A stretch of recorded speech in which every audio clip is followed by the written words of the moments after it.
I should have known from the moment I stepped out of the taxi that tonight was going to be a disaster wrapped in glitter and dipped in champagne. The cold night air nipped at my cheeks as I adjusted the strap of my paint-splattered tote bag, feeling every inch the misfit standing before the towering gates of Archibald Sterling's mansion. My heartbeat was doing an impression of a jackhammer, and if the nerves were visible, they'd probably be flashing neon signs saying totally out of place here. The limo doors opened with a flourish, disgorging a parade of gowns that shimmered like liquid starlight and tuxedos, so sharp they threatened to cut the very air. The guests drifted by in clusters, their laughter tinkling like crystal chandeliers. Voices carrying the kind of practiced ease that only endless practice and bottomless bank accounts can buy. I tugged my cardigan tighter around me, the fabric suddenly feeling threadbare and inadequate. My plain canvas shoes felt like clown slippers amidst a sea of glittering stilettos and polished leather. I was here for distraction and inspiration, if I was honest, hoping maybe the spectacle would spark something new in my art-starved brain. Instead, it was doing a pretty good job of sparking a full-blown panic attack.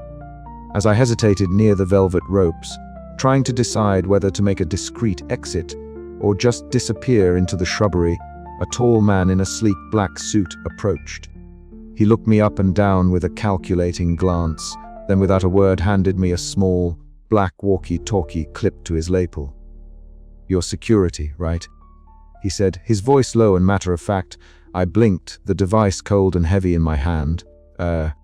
Sure, I stammered, feeling my face flush with a combination of shock and embarrassment.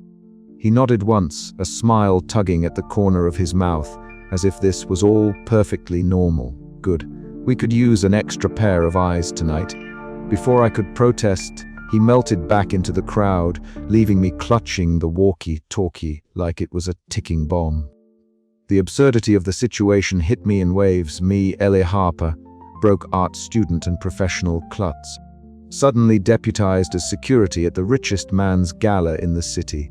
It was like being cast in a play without a script, costume, or any idea of the plot. Taking a deep breath, I squared my shoulders and reminded myself that sometimes the best inspiration comes from chaos. So, with the faint hope that no one would notice my paint-splattered clothes or the way my hands trembled, I stepped past the velvet ropes and into the ballroom. The interior was a riot of opulence. Golden candelabras flickered with wax dripping like liquid gold. Marble floors stretched out like frozen lakes, reflecting the swirling crowds in dizzying patterns. A string quartet played a lively tune somewhere near the grand staircase, their music lilting through the air like a soundtrack to a world I'd only glimpsed in magazines.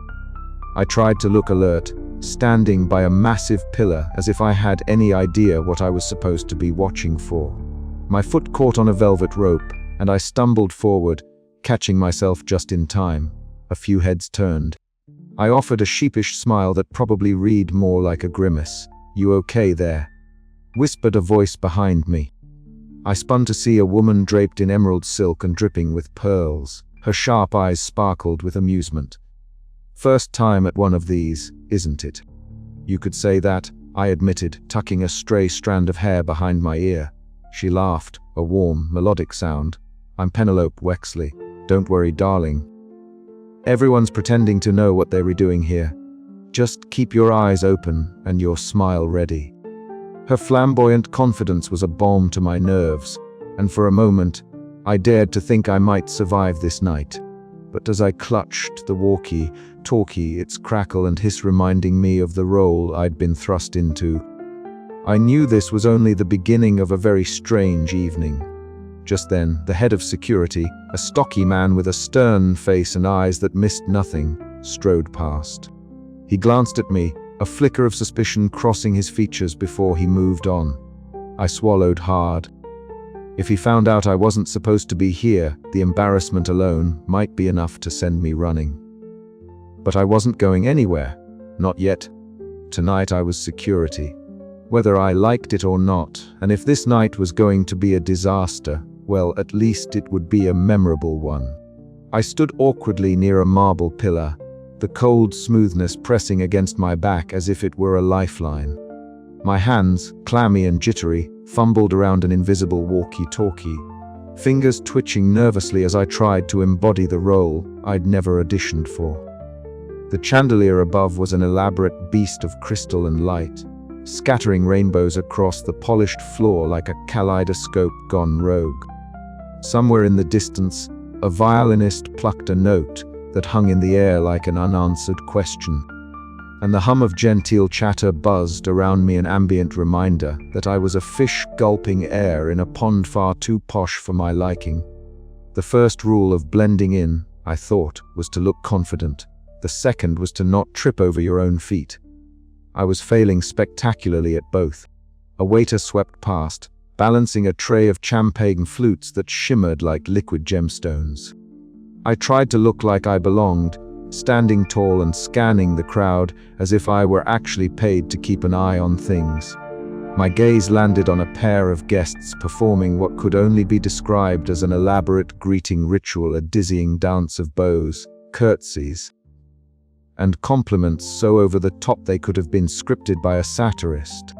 "Lovely ensemble, darling," one whispered, fingers fluttering over the other's jewel-encrusted cufflink as if inspecting precious cargo. "Oh, just something I threw on between yacht inspections," the other replied with a grin that spelled trouble and tax evasion in equal measure. I chuckled quietly to myself, the sound barely a whisper in the sea of polished voices. This was the absurd theater of the wealthy, and I was smack dab in the front row, pretending to be part of the stage crew. Then came the arrival of Mrs. Penelope Wexley. She didn't just enter a room. She stormed in like a glittering tempest. Her gown was a shimmering cascade of sequins and feathers that caught every glint of light, making her look less like a person and more like a walking disco ball. She surveyed the room with eyes sharp as a hawk's, the corners crinkling with amusement and calculated curiosity. Well, if it isn't the usual suspects," she declared loudly enough for half the guests to turn and offer polite, if wary, smiles. "I do hope the champagne is as bubbly as the conversation tonight." Her laughter was like a bell ringing through the hall, clear and unapologetically loud. I watched as a few guests shifted uncomfortably, as if they were suddenly aware of being insects under a magnifying glass. Mrs. Wexley's presence was a jolt to the atmosphere. She was the social equivalent of a cat knocking over a priceless vase, not malicious, exactly, but utterly incapable of subtlety. I tried to keep my posture, patrolling the marble corridors like an imposter security guard, but my nerves were a tangle of static electricity. My feet betrayed me, catching on a velvet rope and sending me into a flailing stumble. I caught myself against a nearby table, nearly knocking over a silver candelabra. The waiter nearby looked at me sideways, eyebrows raised in silent judgment. "All good here," I muttered, flashing a smile that probably looked more like a grimace. As I edged my way through the crowd, I couldn't help but eavesdrop on snippets of conversation. There was talk of an upcoming yacht auction, a scandalous divorce, and a new art installation that apparently involved live flamingos and interpretive dance. The absurdity was staggering, but beneath it all, I sensed a current of desperation and pretense, like everyone was playing a part in a drama only they understood. In a quieter corner, away from the sparkling chaos, I muttered security protocols to myself, none of which made any sense. How was I supposed to remember codes and procedures when my brain was busy rehearsing how to not look like a complete fool? Mrs. Wexley suddenly appeared beside me, a sly grin tugging at her lips. "Darling, if you were going to pretend to be security, you might want to keep those eyes open," she whispered, her voice dripping with a mix of mockery and genuine advice. "There's more going on here than just bad wine and bad manners." I blinked, startled by her sudden appearance. "Thanks," I said, unsure whether she was friend or foe. "Oh, I'm both," she replied with a wink. "Just keep your wits about you, Ellie. Gala nights are not for the faint of heart." Her cryptic words sent a shiver down my spine. Maybe this night was going to be more than just a distraction. Maybe it was the beginning of something completely unexpected. As I straightened my back and forced myself to breathe, I realized that if I was going to survive this gala masquerading as someone I was not, I'd have to learn the art of standing still and standing out without losing my mind. And so the night stretched before me like an endless runway, glittering with peril, promise, and the absurd comedy of errors I was about to stumble through. "Here goes nothing," I whispered to no one in particular, stepping deeper into the glittering madness, ready or not.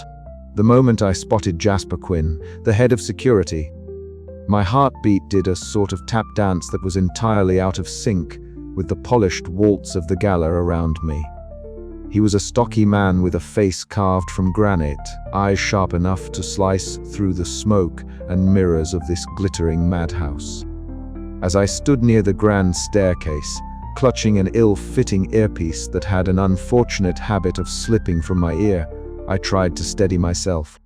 The marble beneath my feet gleamed like a frozen lake, reflecting the chandelier's opulent sparkle. But all I could focus on was the impending awkwardness of our inevitable encounter. Jasper's footsteps echoed heavily, a counterpoint to the delicate clatter of champagne glasses and the low hum of high society chatter. He approached with a scrutinizing gaze that seemed to weigh every detail of my plain, paint-splattered clothes and nervous demeanor. When he stopped beside me, crossing his arms with the kind of certainty that comes from years of being the person who's supposed to know everything, I felt the sting of unspoken judgment. "You're not one of the usual security staff," he said, voice low and edged with suspicion. "What exactly are you doing here?" I swallowed hard, the words tangling themselves into a jumble of excuses. "I am covering for a colleague," I stammered, even though I had no idea who this colleague was or why I was now pretending to be a security guard. "It's a temporary thing," his eyes narrowed. "Temporary or not, this is a high-profile event. We need professionals." I nodded, trying to appear confident despite the butterflies staging a riot in my stomach. "Understood. I'm here to observe and assist." Behind us, the gala swirled in its usual extravagance. Guests in sequined gowns and tuxedos flitted past, their laughter a tinkling soundtrack to the unfolding chaos. It was impossible to blend in when every eye seemed to be trained on you either out of curiosity or suspicion. I scanned the room, noting the flamboyant entrance of Mrs. Penelope Wexley, her excessive jewelry jangling with every step, and, more importantly, the furtive glances of two men in ill-fitting suits lurking near a velvet curtain. Those must be some of Maximilian's accomplices, their nervous energy practically radiated off them in waves. Jasper's gaze flicked toward them, then back to me. "Any idea who those two are?" "No," I lied smoothly, though my heart thudded in protest. Suddenly, a loud crash echoed from the other side of the room. One of the accomplices had tripped, sending a tray of hors d'oeuvres sailing through the air. The guests gasped, some stifling laughter, others shooting daggers at the clumsy culprit. Jasper's stern glare cut through the moment, and I seized the distraction to inch away, my clumsiness barely contained. I realized then that this night would be a test not only of my ability to survive, but of my capacity to read a room layered with deception, absurdity, and fragile social facades. Jasper was a formidable obstacle, a watchful eye that could unravel my flimsy disguise with a single question. But also, perhaps, an unexpected ally if I could prove myself. As the evening progressed, the dance of suspicion and survival tangled me deeper into the gala's absurd rituals. I found myself observing with sharper focus, noting who laughed too loudly, who whispered in corners, and who avoided the light. Every interaction was a puzzle piece in the chaotic mosaic of this gilded world, where appearances meant everything and truth was often the greatest joke. Jasper and I kept a wary distance, a silent agreement hanging between us. Trust was a luxury neither could afford just yet. But in his scrutinizing gaze, I glimpsed the possibility of something more, a partnership forged not out of friendship, but necessity. And as the night darkened, so too did the shadows where Maximilian's plans lurked, waiting for the right moment to strike. I had stumbled into a game far beyond my usual realm of paint and canvas, and the stakes were higher than I ever imagined. But if this night had taught me anything so far, it was that sometimes the most unlikely players could change the course of the story, if only they survived long enough to tell it. And survive, I intended to, even if it meant keeping one eye on the glittering guests and the other on the watchful, unyielding gaze of Jasper Quinn. The ballroom shimmered under a constellation of crystal chandeliers, their light scattering like errant stars caught mid-fall. Murmurs of admiration and the soft clinking of glasses filled the vast, opulent space, a low hum of wealth and whispered secrets. Ellie Harper stood near the grand display where the priceless pocket watch was to be showcased, an artifact so rare it seemed more legend than metal and gears. She felt absurdly out of place, paint stains on her plain dress a silent declaration of her outsider status amid the silk and satin. Her fingers twitched nervously, the subtle twitch barely noticeable, but enough to betray the storm inside her chest.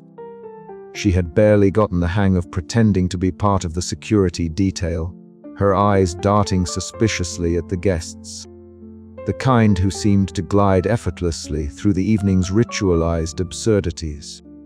Her heart was doing its own frantic dance when the room's atmosphere shifted abruptly, a collective intake of breath. A gasp sharp and sudden enough to slice through the hum like a knife. The pocket watch, that jewel of the evening, was missing. A charged silence fell over the crowd. Eyes widened, heads turned, and whispers erupted like wildfire. Ellie's gaze snapped toward the empty pedestal where the watch had been, now glaringly void of its precious cargo.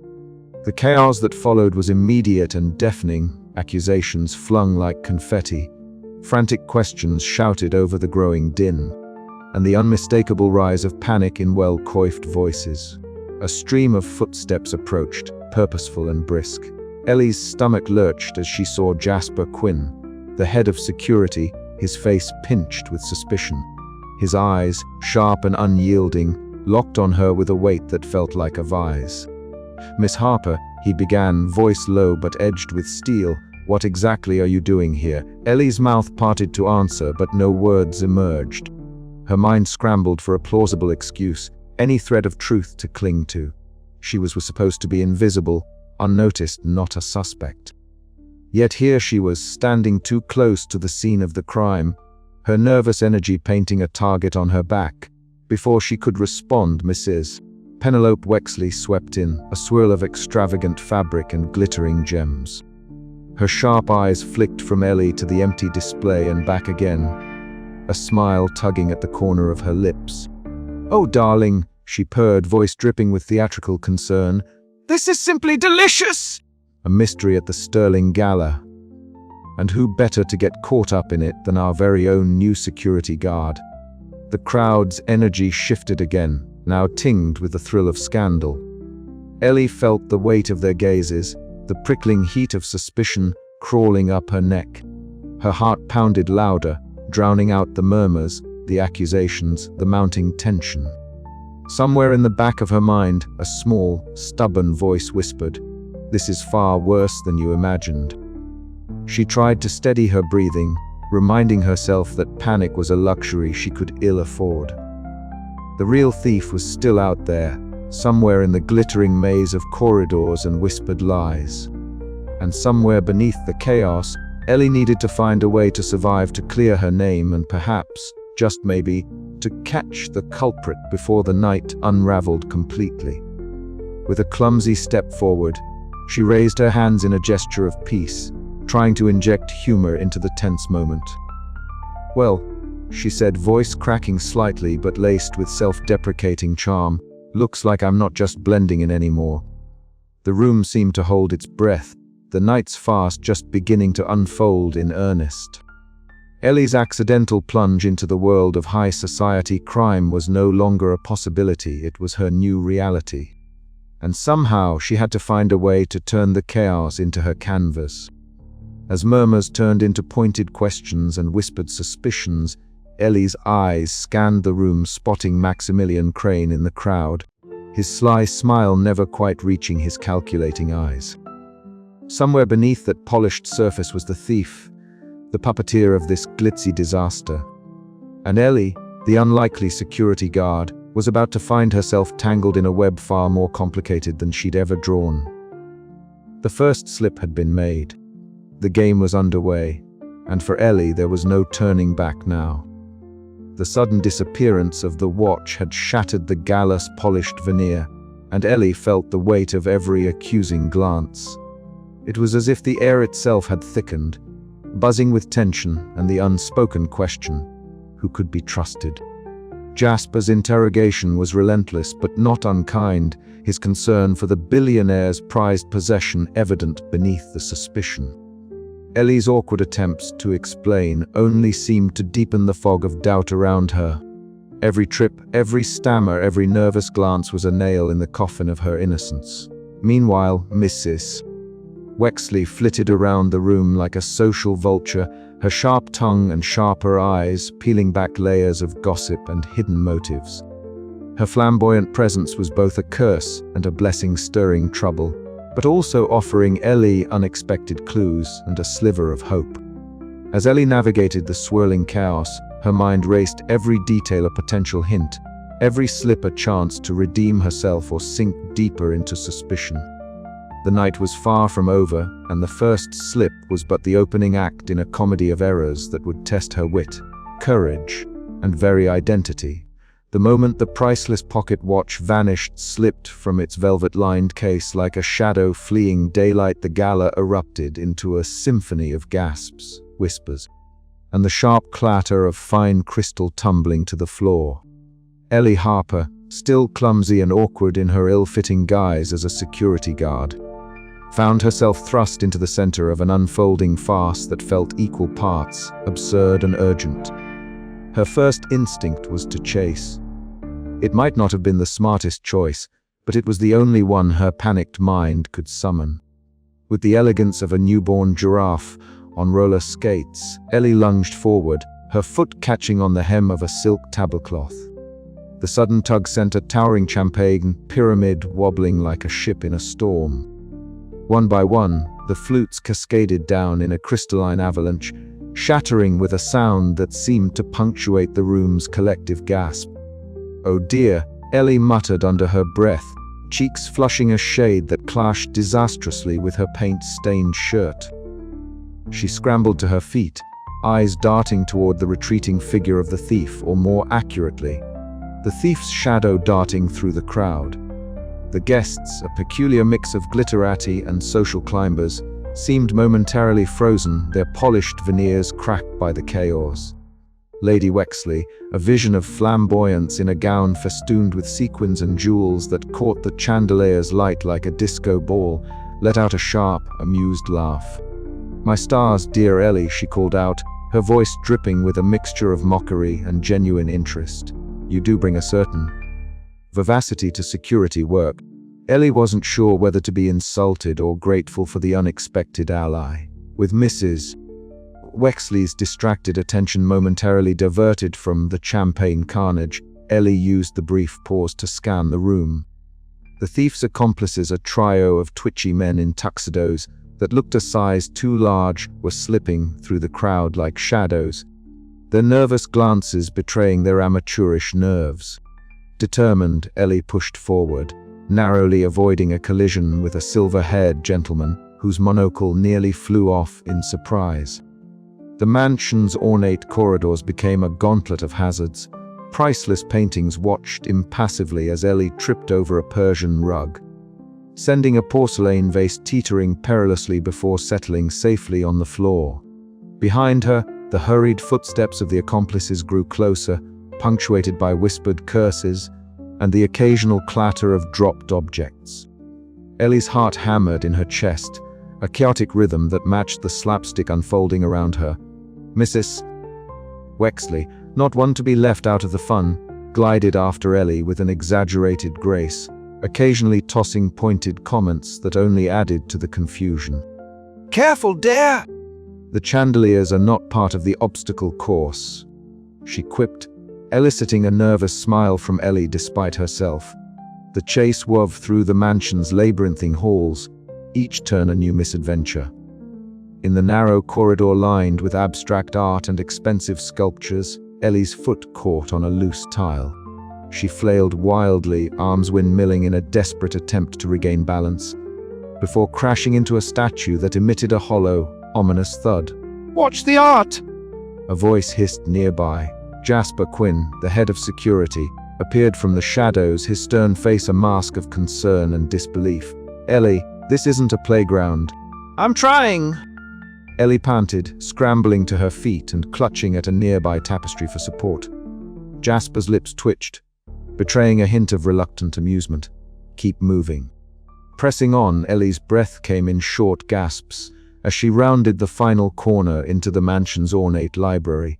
The rich scent of leather-bound books mingled with the faint aroma of aged wood and dust. Here, the chase reached its crescendo. One of Maximilian's accomplices, a young man whose nervous twitch had become more pronounced with every step, found himself cornered. His eyes darted wildly between Ellie and the heavy oak door behind him. "Got you," Ellie said, trying to sound more confident than she felt. The man's shoulders slumped, and he muttered something about the watch's location information that could turn the tide of the night's chaos.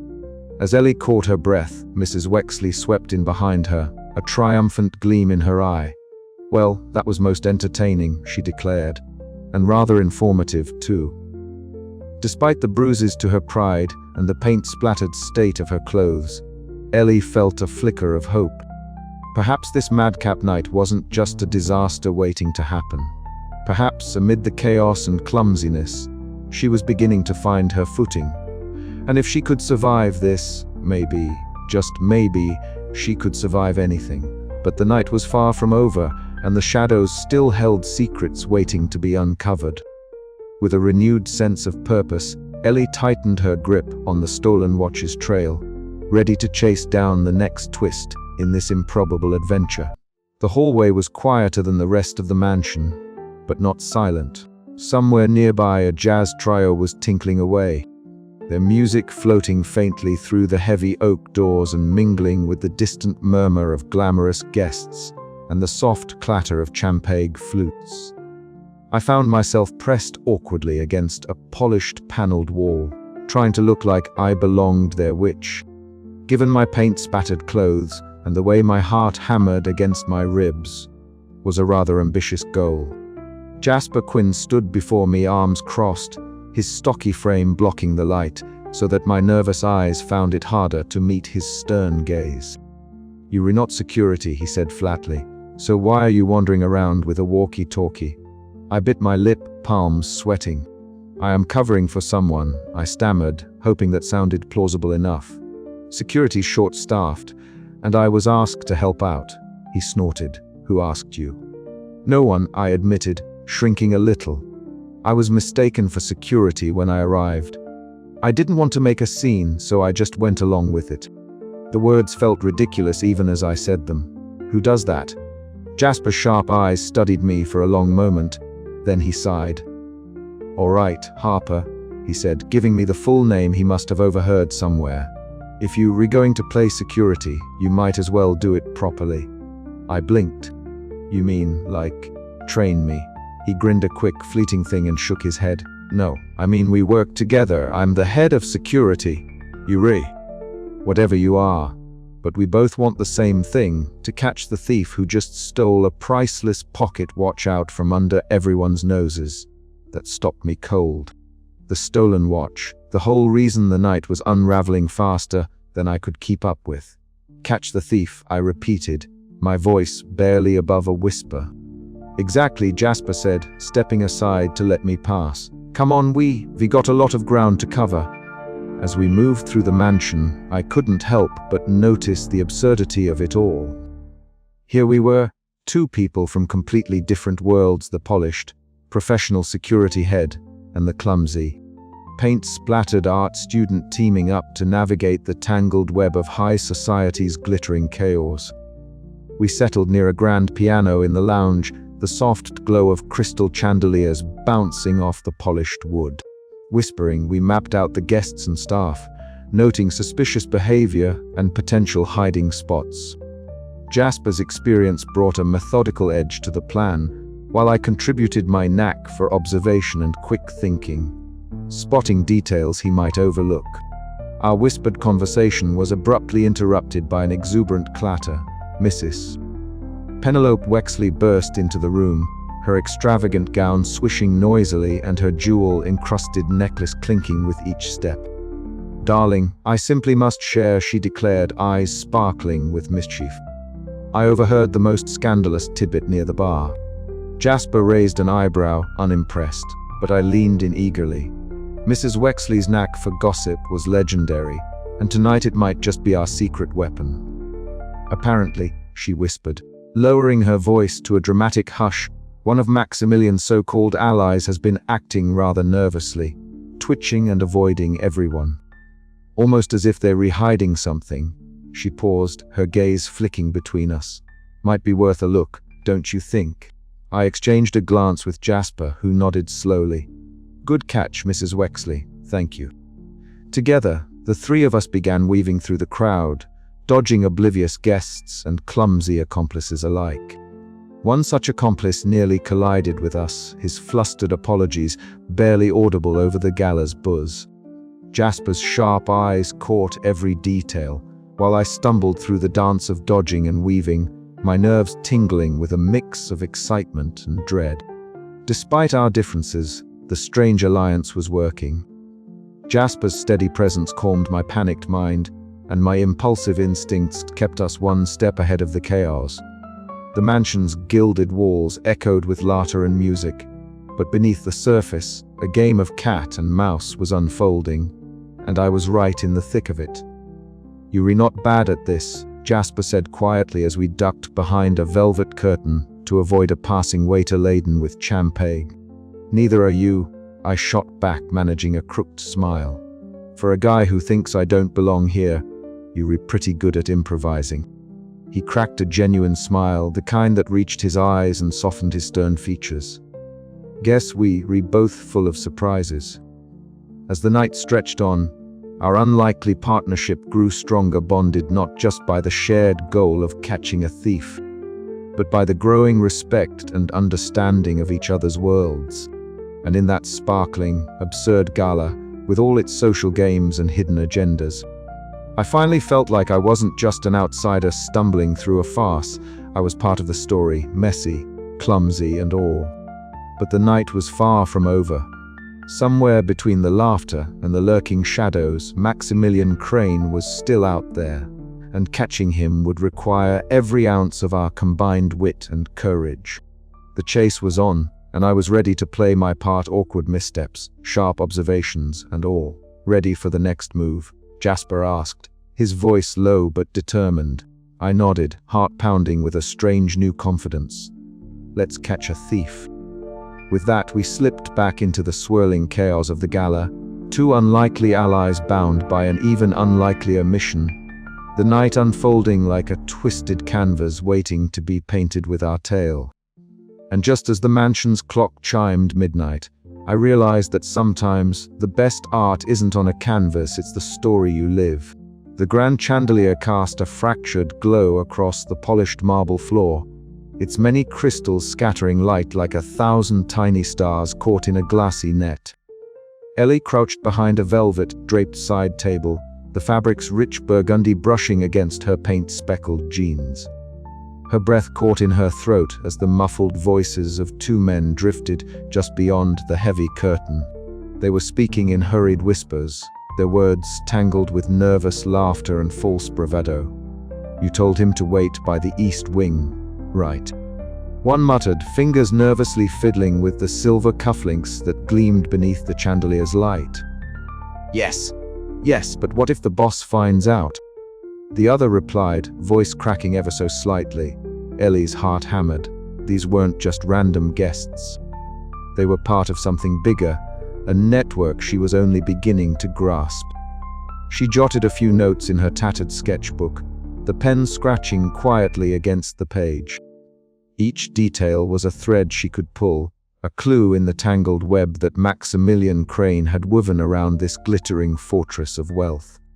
The scene shifted in her mind's eye. Maximilian himself, tall and impeccably dressed, moved through the gala with the effortless grace of a cat stalking invisible prey. His tailored suit hugged his lean frame like a second skin, and the sly smile that never left his lips was both inviting and threatening. As he passed by, guests seemed to part instinctively, their forced smiles flickering into uneasy glances once his back was turned. Ellie's gaze followed him, noting the subtle signals, the quick nod to a nervous-looking man balancing a tray of champagne. The whispered command to a woman draped in diamonds whose eyes darted like a cornered animal. It was a dance of power, a social chess game played with invisible rules and devastating consequences. Just then, a burst of laughter drew Ellie's attention to the other side of the room. Mrs. Penelope Wexley made her entrance, a flamboyant splash of color and sound amid the polished monotony. Her gown shimmered with every shade of emerald and gold, and her excessive jewelry clinked melodically with her every exaggerated gesture. She sauntered toward Ellie, lowering her voice to a conspiratorial whisper. "Darling, you look positively haunted. Spilled paint again, or just the usual chaos?" Penelope's eyes twinkled with amusement, but beneath the surface lay a sharpness that Ellie had come to rely on. The socialite's gossip, often dismissed as frivolous, was proving to be a valuable weapon. Together, they pieced together snippets of overheard conversations, whispered suspicions, and the odd behaviors of Maximilian's aides. The realization dawned that the thief's accomplices were less the slick, professional criminals Ellie had imagined and more a troupe of bumbling, anxious individuals desperately trying to keep their footing in a world that was rapidly spiraling out of control. Ellie's fingers trembled slightly as she sketched a rough diagram of the mansion's layout, marking the movements of guests and staff alike. Every name, every whispered rumor was a stroke in this evolving portrait of deception and greed. The mansion, with its glittering chandeliers and opulent furnishings, was less a sanctuary and more a stage for a grand farce, a social satire writ large in crystal and silk. Her mind raced. How deeply was Maximilian's influence embedded here? Could she, a clumsy arts student mistaken for security, navigate this labyrinth of lies and pretenses without being ensnared? The stakes had never felt higher. Yet beneath the fear, a spark of determination ignited. This was her moment, not just to survive, but to expose the rot beneath the glitter. The secrets behind the silver were hers to unravel, and she would do so with all the wit, awkwardness, and stubborn courage she could muster. As the gala's music swelled and the guests continued their masquerade, Ellie straightened, clutching her notebook like a shield. Somewhere in the shadows, Maximilian watched, unaware that the unlikely thief was beginning to piece together the puzzle that bring his empire of illusions crashing down. And so, with a nervous breath and a racing heart, Ellie prepared for the next move in this elaborate game, where every misstep could be her last or her greatest triumph. But that was a worry for later. For now, the night was still young, and the comedy of errors was only just beginning. The glittering grandeur of the ballroom suddenly seemed to tilt, like the world itself had taken a dizzying spin. Ellie Harper's heart hammered so loudly she was sure every soul there could hear the frantic rhythm. She barely registered the crowd's gasps, the sudden hush that fell like a velvet curtain around her. In her trembling hand, the pocket watch gleaming and impossibly precious felt heavier than all the burdens she'd carried in her life combined. It had started with a misstep, one of many that night.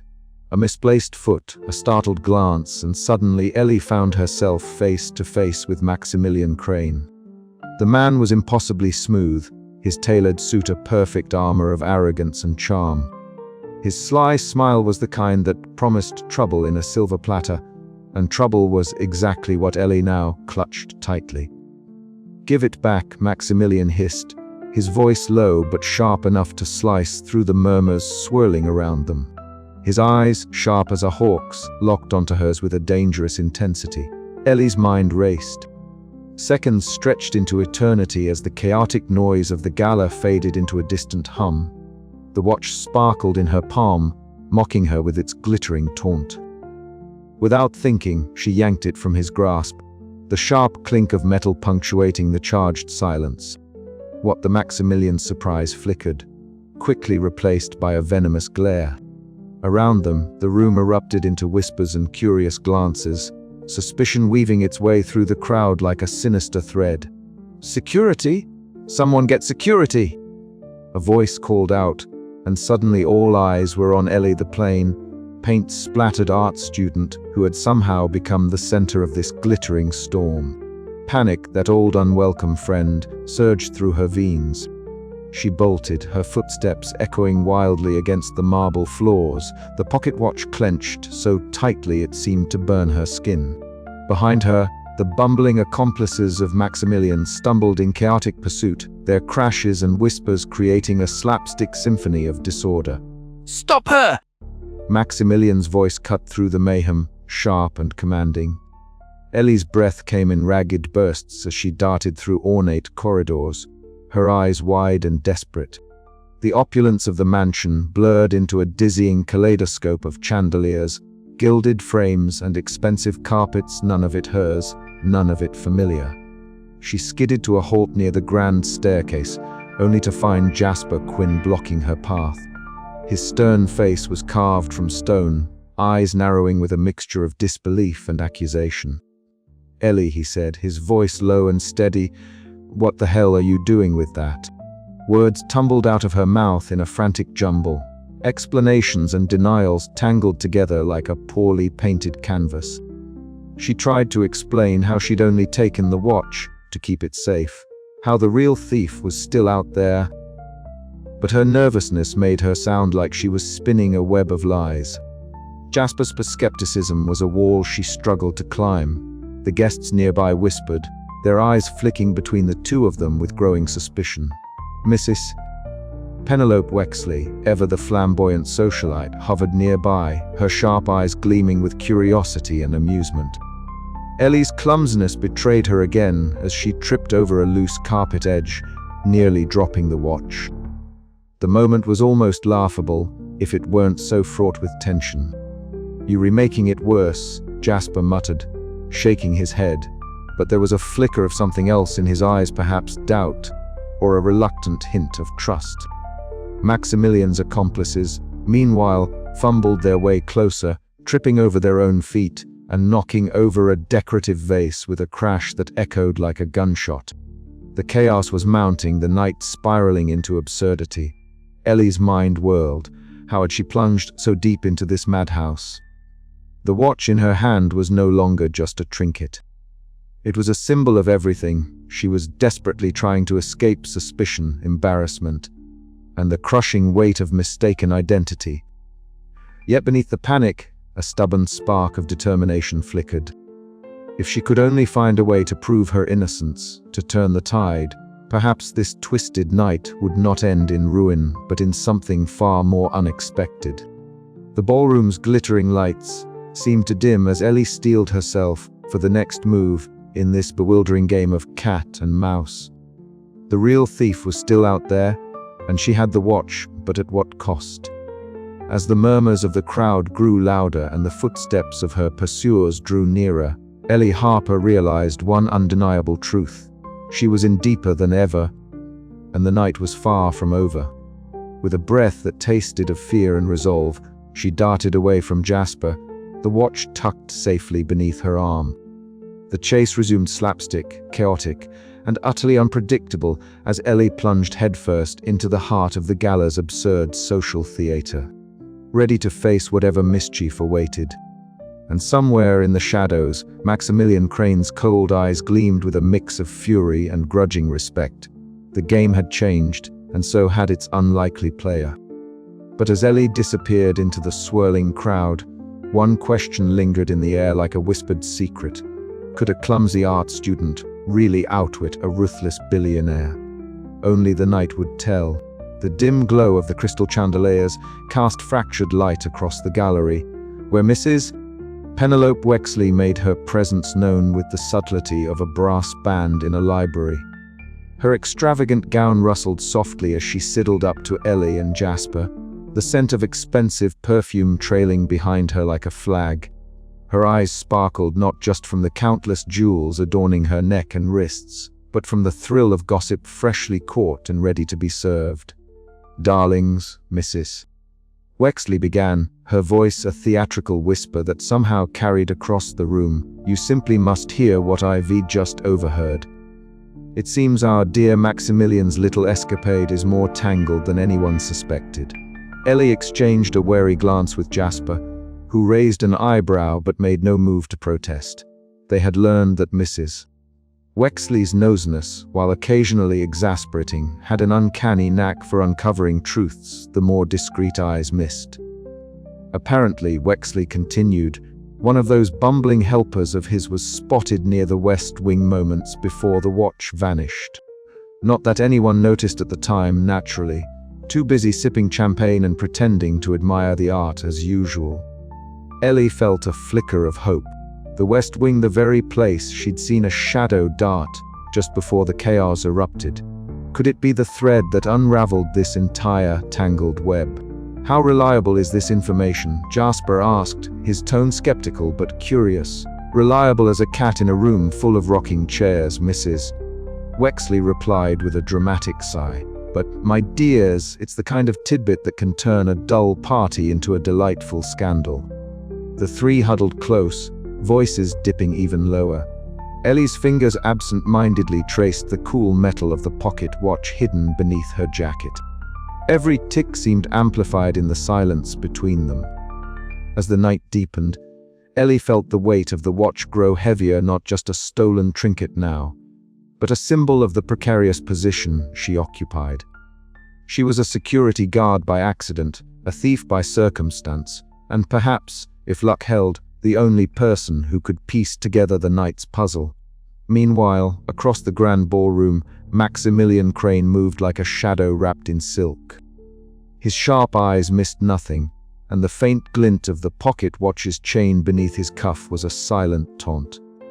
He knew suspicion was shifting, and he was sharpening his claws for the inevitable confrontation. Back in the quieter corners of the mansion, Mrs. Wexley's flamboyant gestures and sharp observations began to corral the guests' attention. Her dramatic revelation near the grand staircase caused a ripple of surprise and excitement. All eyes turned toward the suspicious figure she pointed out, one of Maximilian's accomplices, trying desperately to fade into the crowd. Ellie's heart raced. This was the moment of opportunity she and Jasper had been waiting for. The chaotic swirl of the gala, with its glitter and gossip, was finally starting to work in their favor. "We have to act," Jasper whispered urgently. "If we don't, this watch and the thief will slip through our fingers again." Ellie nodded, her nervousness tempered by a newfound resolve. For all the absurdity and slapstick misadventures that had brought her here, she was beginning to see the threads of control she could weave in this social theater. As Mrs. Wexley continued to stir the pot with her dramatic flair, Ellie and Jasper prepared to follow the trail of whispers and glances, hoping to catch the elusive Maximilian Crane before the night spun completely out of control. And somewhere in the shadows, the real thief watched, his sly smile widening. The game was far from over, and the next move would be the most critical yet. With a gulp and a determined breath, Ellie stepped deeper into the tangled web of the gala, ready for whatever ridiculous and revealing twist awaited her next. The grand ballroom was a living creature of glitter and noise, a swirling mosaic of silk, laughter, and the occasional clink of fine china. Ellie Harper felt as if she had been dropped into an absurd painting in which she was both the observer and the unwitting subject, blending strokes of panic with splashes of quick-witted improvisation. The cacophony of accusations and whispered suspicions had reached a fever pitch, and the atmosphere was thick with tension, like a tightly wound spring threatening to snap. Ellie's heart thudded against her ribs like an over-enthusiastic drummer as she navigated the maze of guests. Her paint-splattered clothes made her stand out just enough to be noticed, but not enough to be comfortably invisible. She was a contradiction, a plain, awkward shadow darting through a sea of opulence. The towering crystal chandeliers refracted light into shards that danced across the marble floor, reflecting the chaos above in fractured glimmers. It was almost poetic if one ignored the fact that she was seconds away from tripping over a guest's extravagant feathered hat. "Watch it!" she muttered under her breath, steadying herself just in time as a gust of laughter swept past her. It was the kind of nervous humor that only someone thrown headfirst into a world far beyond their means could muster. Her mission was clear yet daunting: keep her cover, survive the increasingly absurd social rituals, and if possible figure out who was really behind the theft of the priceless pocket watch. Across the room, near the grand staircase that spiraled like a silver ribbon into the upper floors, Maximilian Crane's accomplices were enacting their part of the plan. If there was a script for bungling criminals, they were its unwitting stars. One of them, a nervy man in a suit 2 sizes too large, fumbled with a small velvet pouch. The others hovered nearby, eyes darting around like startled meerkats. "Keep it quiet," whispered the tallest of the trio, a man whose nervous energy was as palpable as the scent of expensive cologne that clung to his collar. But as he slipped the pouch into his jacket, the clasp snagged on the fabric, sending the precious pocket watch tumbling out. The watch bounced once, twice before striking the marble floor with an audibly sharp ping. The room seemed to freeze, the sound rippling through the crowd like a dropped pin in a cathedral. Guests turned, gasps muffled behind gloved hands. Ellie's eyes locked onto the shining object, her pulse quickening. Mrs. Penelope Wexley was nearby, her emerald gown shimmering under the chandelier light as she leaned conspiratorially toward Ellie. "Did you see that?" she hissed, a mischievous gleam in her eye. "Our little friends here couldn't nail down a robbery if it was gift-wrapped." Ellie smirked despite herself. Mrs. Wexley was a master of flamboyant noseness, and tonight her sharp tongue was an unexpected ally. "I'm beginning to think the watch has a mind of its own," Ellie whispered back, her mind racing to piece together the unfolding puzzle. Meanwhile, Jasper Quinn, the head of security, was closing in on another accomplice attempting to sneak through the library's ornate doors. The man's nervous glances betrayed him, and Jasper's stern face was a mask of unyielding scrutiny. Yet even the most serious moments were punctuated by slapstick chaos. The accomplice, in his haste, knocked over a precarious stack of antique books. The crash echoed through the room, sending a flock of startled guests into a brief frenzy of shushing and wide-eyed glances. Ellie seized the opportunity.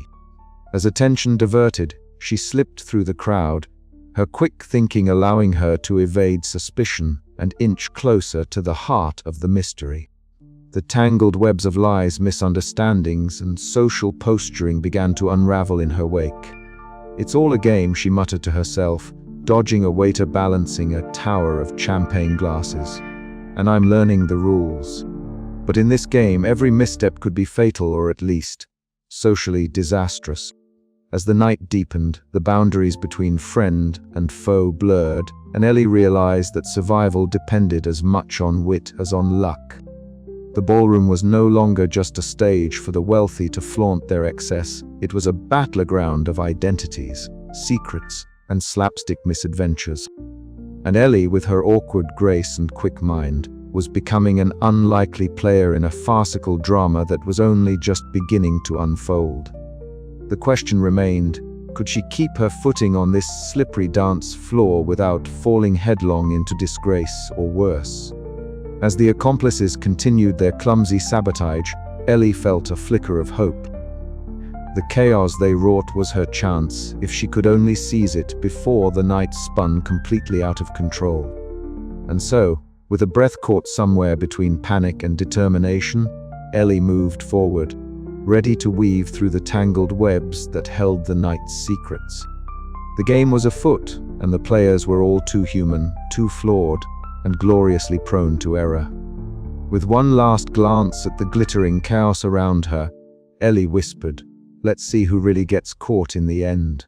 The grand ballroom was a swirl of glittering gowns and polished laughter, but Ellie found herself fixated not on the sparkling chandeliers or the clinking glasses, but on the man who seemed to command the entire scene with nothing more than a smile. Maximilian Crane, tall and impeccably dressed, moved through the crowd like a shark among minnows, his charm a dazzling weapon, his eyes sharp and calculating beneath the surface. Ellie had spent the better part of the evening dodging suspicion, tripping over her own feet, and trying desperately to maintain the illusion of belonging. Yet now, as she leaned against the cool marble column in a shadowed recess, a different kind of attention held her captive. She watched Maximilian with a mixture of fascination and wariness.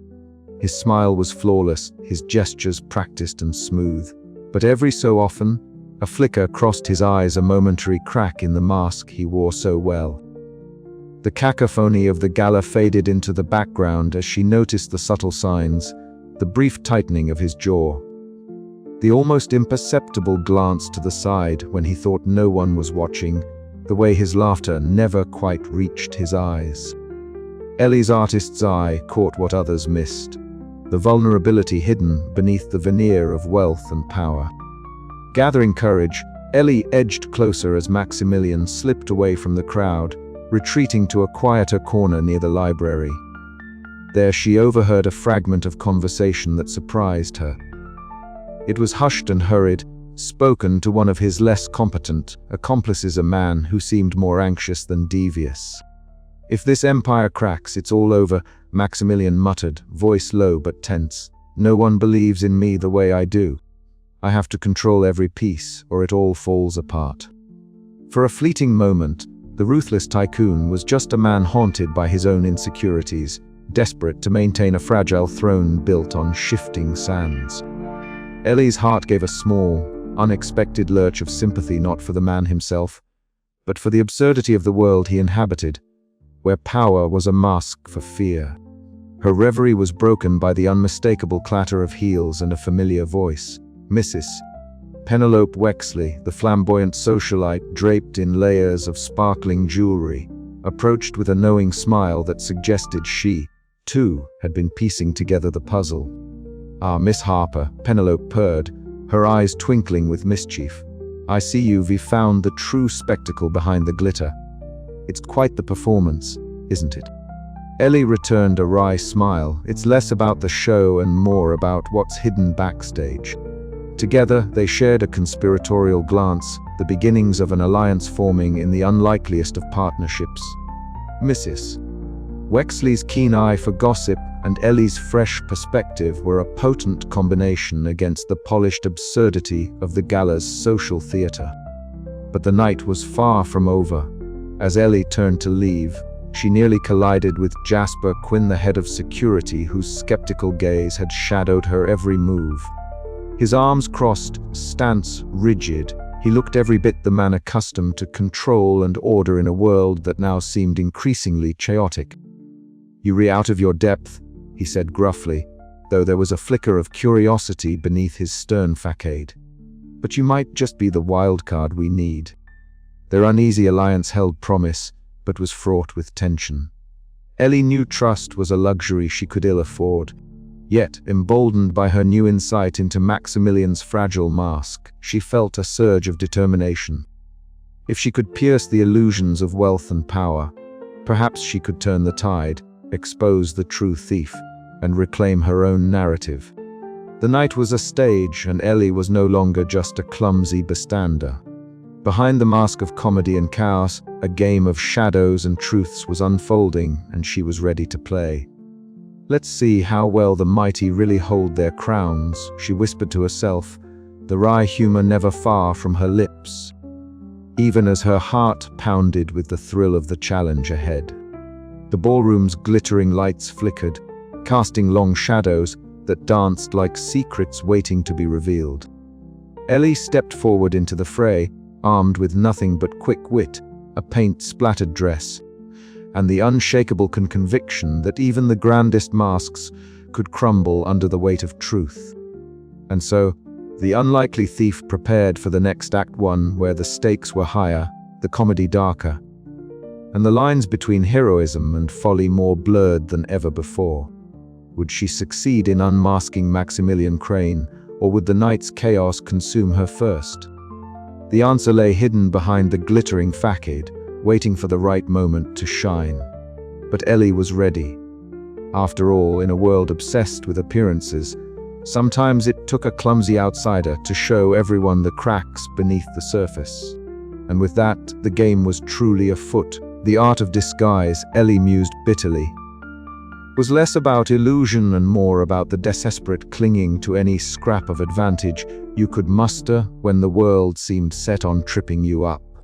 She crouched behind an ornate velvet curtain, the faint murmur of the gala's elite swirling through the thick air like a distant storm, and pulled a white linen napkin from the nearest table with the stealth of a nervous cat.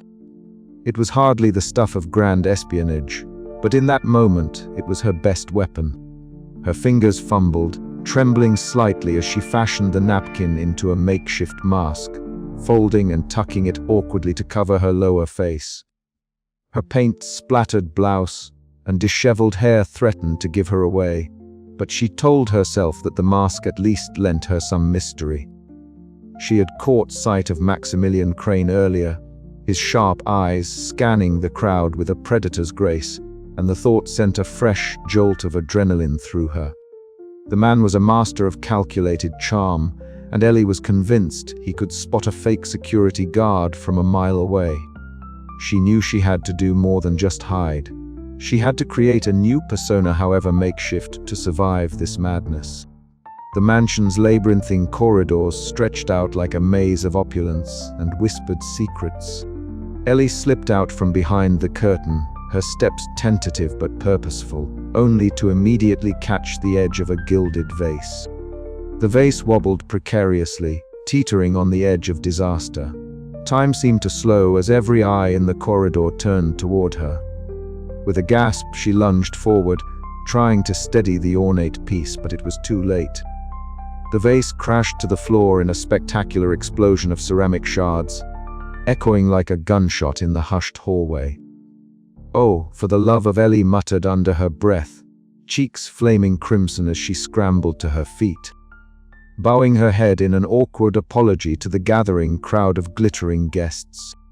The whispered titters and gasps were like daggers, but she forced herself to smile and shuffle away, adopting a posture of exaggerated confidence she did not feel. Later, hiding behind an imposing marble pillar, Ellie rummaged through a discarded artist's kit left unattended on a side table. Lipstick, charcoal, a smudged palette of colors, her fingers danced over the tools with the ease born of years of creative desperation. She drew a rough line of black beneath her eyes, smudged a streak of deep red across her cheeks, and even attempted to darken her eyebrows. The reflection she caught in a gilded mirror was a cartoonish parody of a security guard, but it was hers, and it felt like armor. A wry smile tugged at the corners of her mouth. "Not exactly the Mona Lisa," she whispered to herself, "but I'll take it." Equipped with a hastily clipped security badge stolen from a distracted guard, during a brief scuffle, Ellie slipped into the throng of guests. The badge was a flimsy shield against suspicion, but it lent her an air of authority, however questionable. Her heart hammered in her chest as she navigated the shifting currents of gossip, laughter, and subtle glances that marked the social battlefield. In one particularly tense moment, she found herself face to face with Jasper Quinn, the head of security, whose eyes narrowed beneath a furrowed brow. For a heartbeat, Ellie feared her cover was blown, but Jasper's expression softened, just a fraction, and he nodded once, almost imperceptibly. It was a small victory, but a victory nonetheless. Her physical awkwardness was a constant companion, turning every corner into a potential catastrophe. At one point, she stumbled over an elaborate carpet fringe, crashing into a waiter carrying a tray of champagne flutes. The glasses tinkled dangerously close to disaster. But Ellie caught the tray with a flurry of frantic gestures, sending an embarrassed smile through the room. "Smooth as ever," she muttered, dusting off her hands. Despite the chaos, Ellie's observational skills grew sharper. She noticed the subtle exchanges between Maximilian and his accomplices, the quick glances, the whispered nods, and began piecing together the puzzle of the night's events. Each disguise, each distraction, was a brushstroke on the canvas of her survival. As the evening deepened, Ellie realized she was no longer just a hapless outsider. The art of disguise was not just about hiding. It was about creating new possibilities, embracing chaos with a wink and a nudge. And in this absurd theater of wealth and power, perhaps a clumsy art student could paint herself into a hero. But the night was far from over, and the final act promised to be the most unpredictable yet. With a deep breath, Ellie adjusted her mask, squared her shoulders, and stepped back into the glittering fray, ready for whatever mischief fate had in store next. "If you were going to be a thief," she whispered to herself, "make sure you're the one holding the prize." The mansion's chandeliers sparkled overhead, casting fractured light across the gleaming marble floors, and somewhere in the shadows, Maximilian Crane was still watching. Ellie, paint-streaked and breathless, was ready to meet him head-on, armed with nothing but wit, nerve, and an artist's flair for the dramatic. And if she tripped over a vase or two along the way, well, that was just part of the performance. If anyone had told Ellie Harper that by the time she found herself arguing with the head of security in a barely lit room at a billionaire's party, she'd be using sarcasm as a weapon, she probably would have laughed, then promptly tripped over her own feet.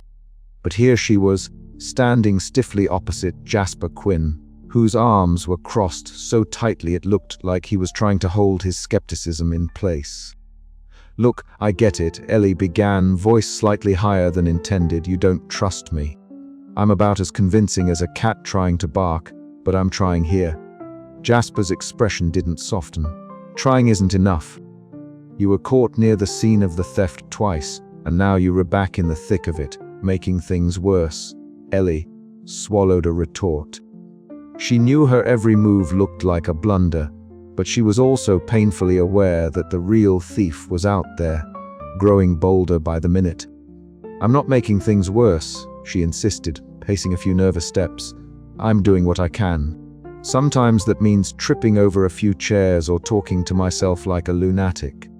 Jasper's eyes narrowed. "Talking to yourself?" "Stress relief," Ellie said with a weak smile. "You should try it." A brief flash of amusement flickered in Jasper's eyes before it was replaced by his usual wariness. "Look, Ellie, I want to believe you're on our side, but every time Maximilian Crane makes a move, it feels like we're a step behind. And you're a wildcard," Ellie echoed, half amused, half exasperated. "Yeah, well, if being a wildcard means accidentally stealing back the watch and not getting caught in the process, I'll take that as a compliment." Jasper shook his head, the tension between them palpable. "This isn't a game. Maximilian Crane isn't just some petty thief. He's playing for keeps." Ellie nodded solemnly, the gravity of the situation settling in her chest like a heavy stone. "I know. And I'm scared. But I'm not backing down." Outside the security room, the sounds of the gala swirled: laughter, clinking glasses, whispered gossip, an absurd soundtrack to the high-stakes drama unfolding behind the scenes. The grandeur of the mansion felt like a stage set for a farce, but the danger was very real. Meanwhile, Maximilian Crane made his entrance back into the main hall with all the flair of a villain in an old movie. Tailored suit impeccable, smile sharp enough to cut glass, he sauntered through the crowd like he owned every glittering chandelier and velvet drape. His eyes scanned the room, daring anyone to challenge him. Ellie caught sight of him from a shadowed corridor, her heart pounding. "Great," she muttered to herself, fingers curling into fists. "Just when I thought things couldn't get any worse." She took a deep breath, whispering under her breath, "Okay, Ellie, time to be brave, or at least pretend convincingly." Back in the security room, Jasper leaned forward, his voice quieter but firm. "We need a plan, and we need to trust each other. Can you do that?" Ellie met his gaze, the flicker of uncertainty still there, but overshadowed by a spark of determination. "I'll try. But if I trip over another priceless vase, you have to promise not to laugh."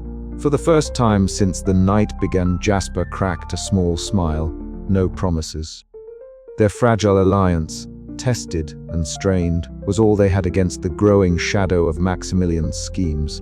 And as the night deepened, Ellie's awkward humor became not just a mask but a shield, the unexpected armor she would need to survive and maybe, just maybe, out with the thief.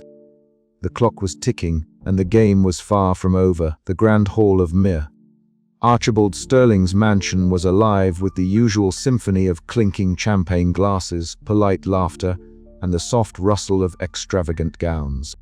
Yet amidst this glittering chaos, a curious hush began to settle around a secluded corner near the massive marble fireplace. "Here, Mrs."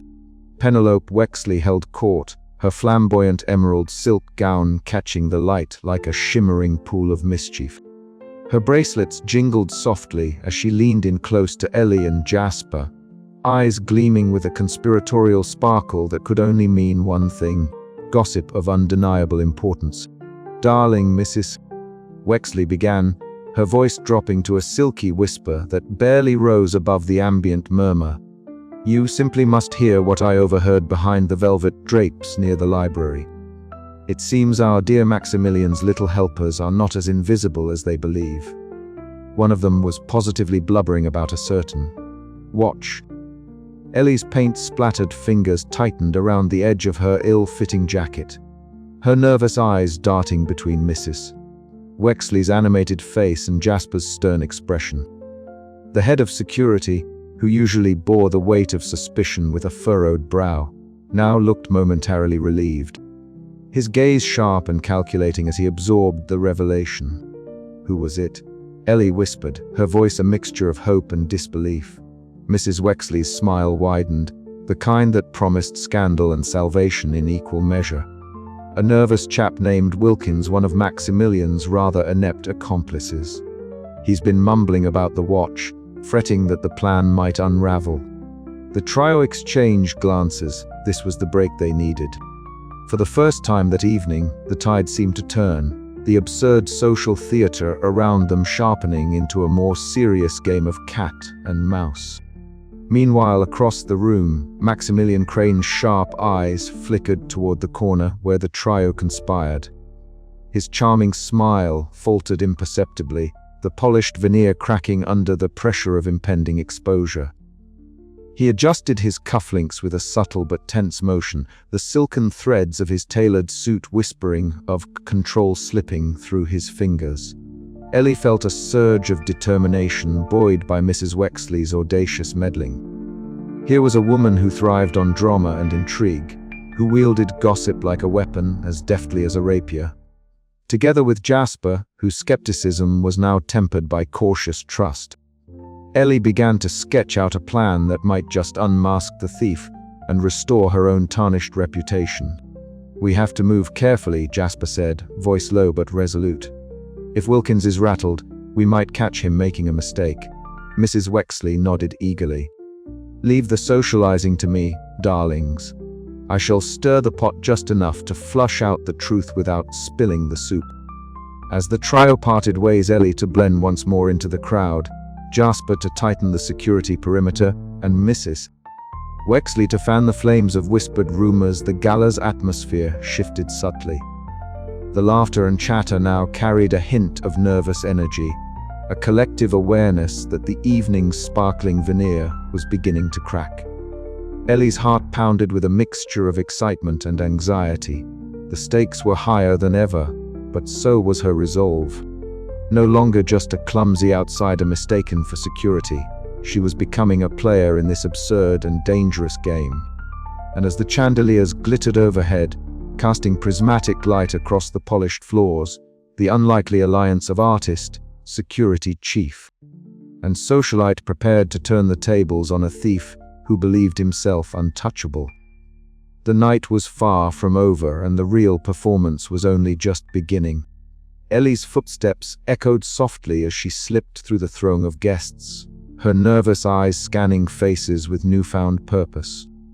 The usual social rituals, the forced smiles, the hollow compliments, the endless parade of superficial chatter now seemed like a stage on which a farcical drama played out, one she was determined to rewrite.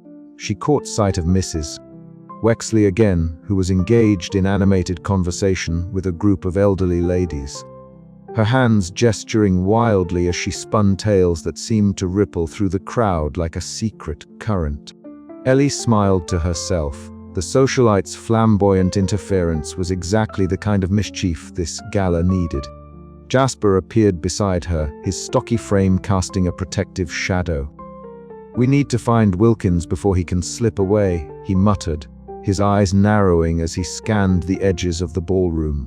Together they moved with purpose, weaving through clusters of glittering guests and sidestepping the bumbling accomplices who seemed oblivious to the tightening net around them. Ellie's usual clumsiness was tempered by adrenaline and sharp focus, though she still managed to trip over an ornate chair leg, eliciting a sharp glance from Jasper and a stifled giggle from a nearby waiter. "Careful," Jasper warned, but there was a hint of amusement beneath his stern facade. "Mrs. Wexley reappeared, this time bearing a tray of champagne glasses, which she handed out with theatrical flair. "A toast to the unfolding drama, darlings," she declared, her voice ringing out over the murmurs. Ellie caught a glimpse of Wilkins near the grand staircase, his face pale and twitchy as he whispered hurriedly to one of Maximilian's other aides. The moment was ripe. "There he is," Ellie whispered. Jasper nodded, already moving toward their target. The chase was on, and this time, Ellie was ready to play her part not as a hapless imposter, but as a cunning player in the game. The socialite's secrets had opened a door. Now it was up to them to step through it before the night's chaos spiraled beyond control. The gala continued its dizzying spin of glitter and gossip, but beneath the surface, the stakes had been irrevocably raised. Ellie, Jasper, and Mrs. Wexley formed an unlikely triumvirate, each bringing a unique strength to the unfolding drama. The social satire of the evening deepened, revealing the absurdity of wealth's hollow rituals and the lengths people would go to protect their fragile facades. And at the heart of it all, the stolen pocket watch ticked relentlessly, a silent countdown to a climax that promised slapstick mayhem, sharp wit, and a reckoning none would soon forget. As Ellie caught her breath and squared her shoulders, she realized that in this tangled web of secrets and lies, sometimes the most flamboyant gossip could be the sharpest weapon of all. With a wry smile, she prepared to follow the trail wherever it might lead, ready for the chaos and comedy yet to come. The grand hallway seemed to stretch on endlessly as I stumbled forward, my dress catching mercilessly on the delicate crystal of an ornate chandelier. It swung precariously above me, casting fractured light onto the polished marble floor, and I was painfully aware of the muffled shouts echoing behind me. The bumbling accomplices of Maximilian Crane were hot on my heels, their uncoordinated footsteps pounding a frantic rhythm that threatened to close the distance at any moment. My heart thundered in my chest, a wild drumbeat that was almost comical in its intensity given the absurdity of the situation. Here I was, a broke art student in paint-splattered clothes playing a game far beyond my comprehension, being chased by would-be thieves through the halls of a billionaire's mansion. It was the kind of thing you might read about in a satirical novel, not live through in the sweaty reality of a night gone completely sideways. As I darted left, the edges of my dress snagged again, yanking me back with a sharp tug. I stumbled, arms flailing as I tried to regain balance, and the chandelier overhead swayed dangerously, sending a cascade of glittering prisms scattering across the floor. I dared a glance back. The pursuers were closing in, one tripping over a loose rug and nearly face-planting.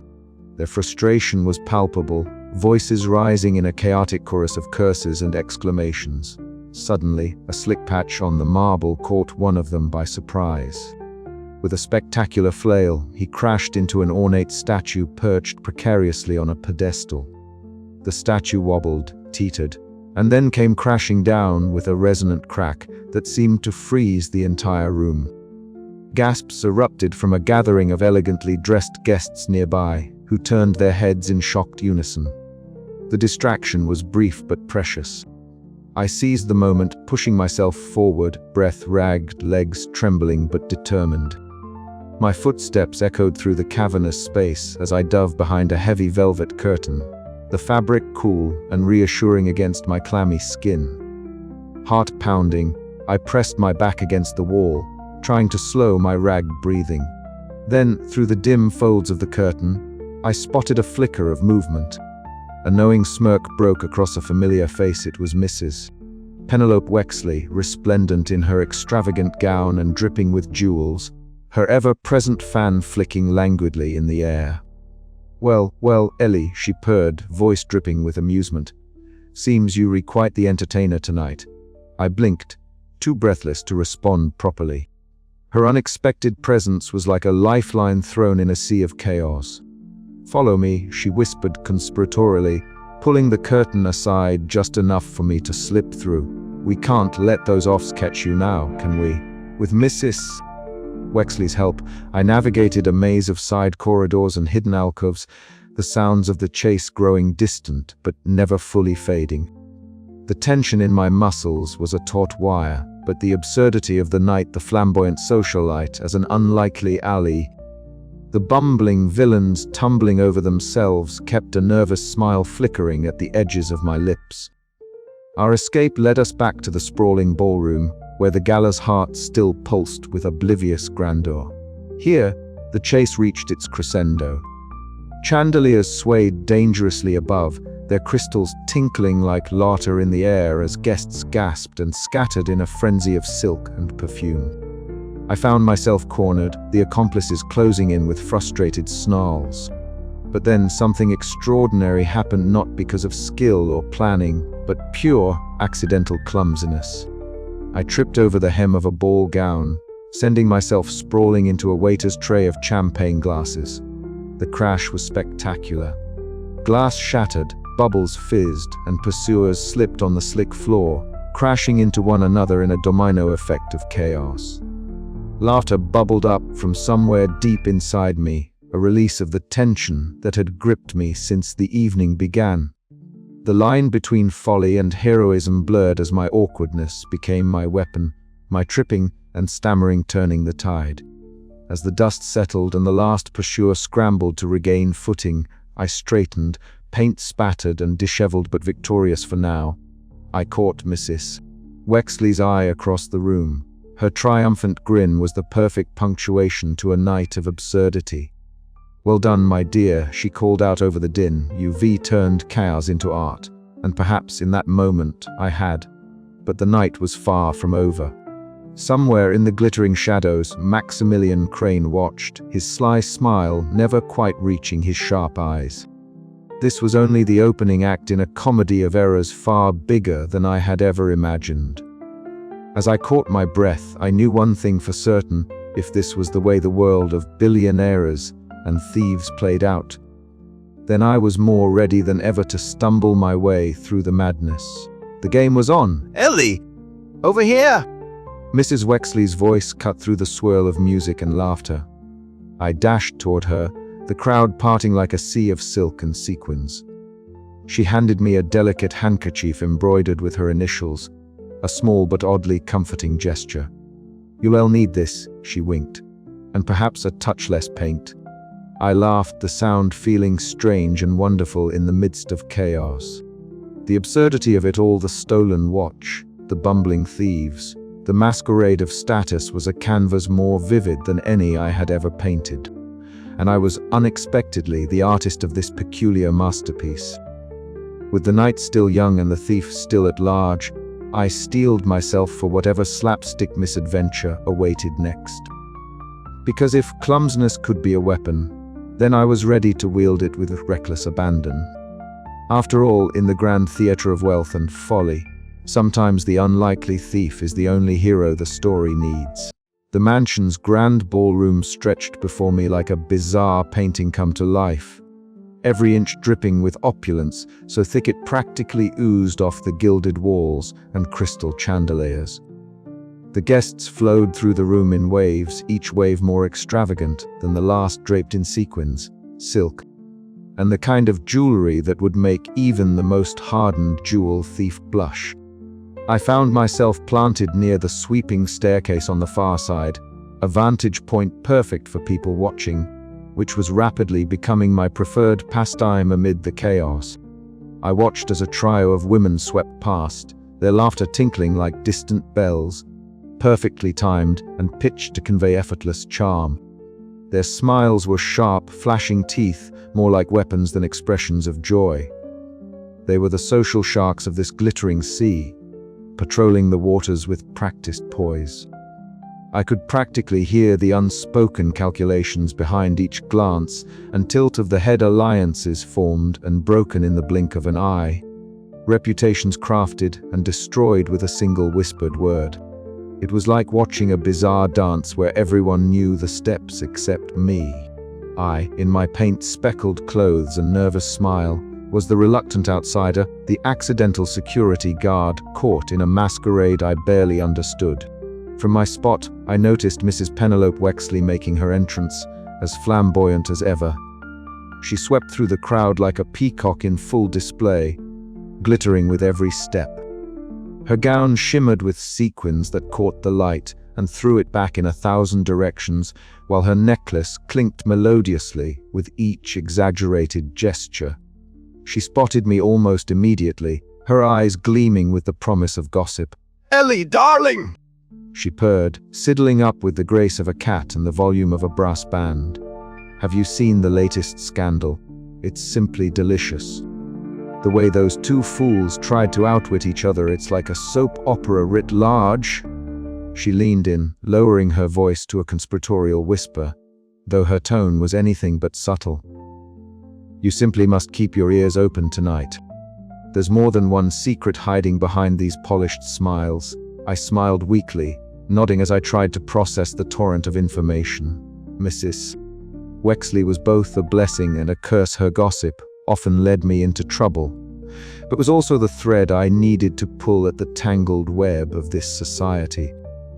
Just then, Jasper Quinn approached, his stocky frame cutting through the crowd like a boulder through silk. His stern face was set in a frown so deep it could have been carved from stone. He stopped beside me, lowering his voice to a growl. "Ellie, I've been watching Maximilian. He's not just here for the party. He's moving through the guests with an agenda, something calculated."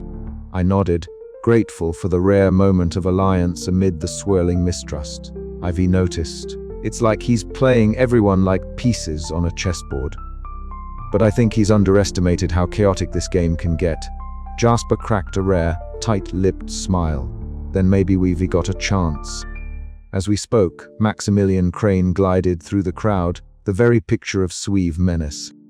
His tailored suit hugged his tall frame perfectly, every stitch a statement of power and control. His smile was a razor disguised as charm, and his sharp eyes flicked around the room, missing nothing. Under the glittering chandeliers, he was a predator in his element, moving with the confidence of a man who believed the world was his stage and everyone else merely actors in his play. I swallowed hard, the absurdity of my situation crashing down with sudden clarity.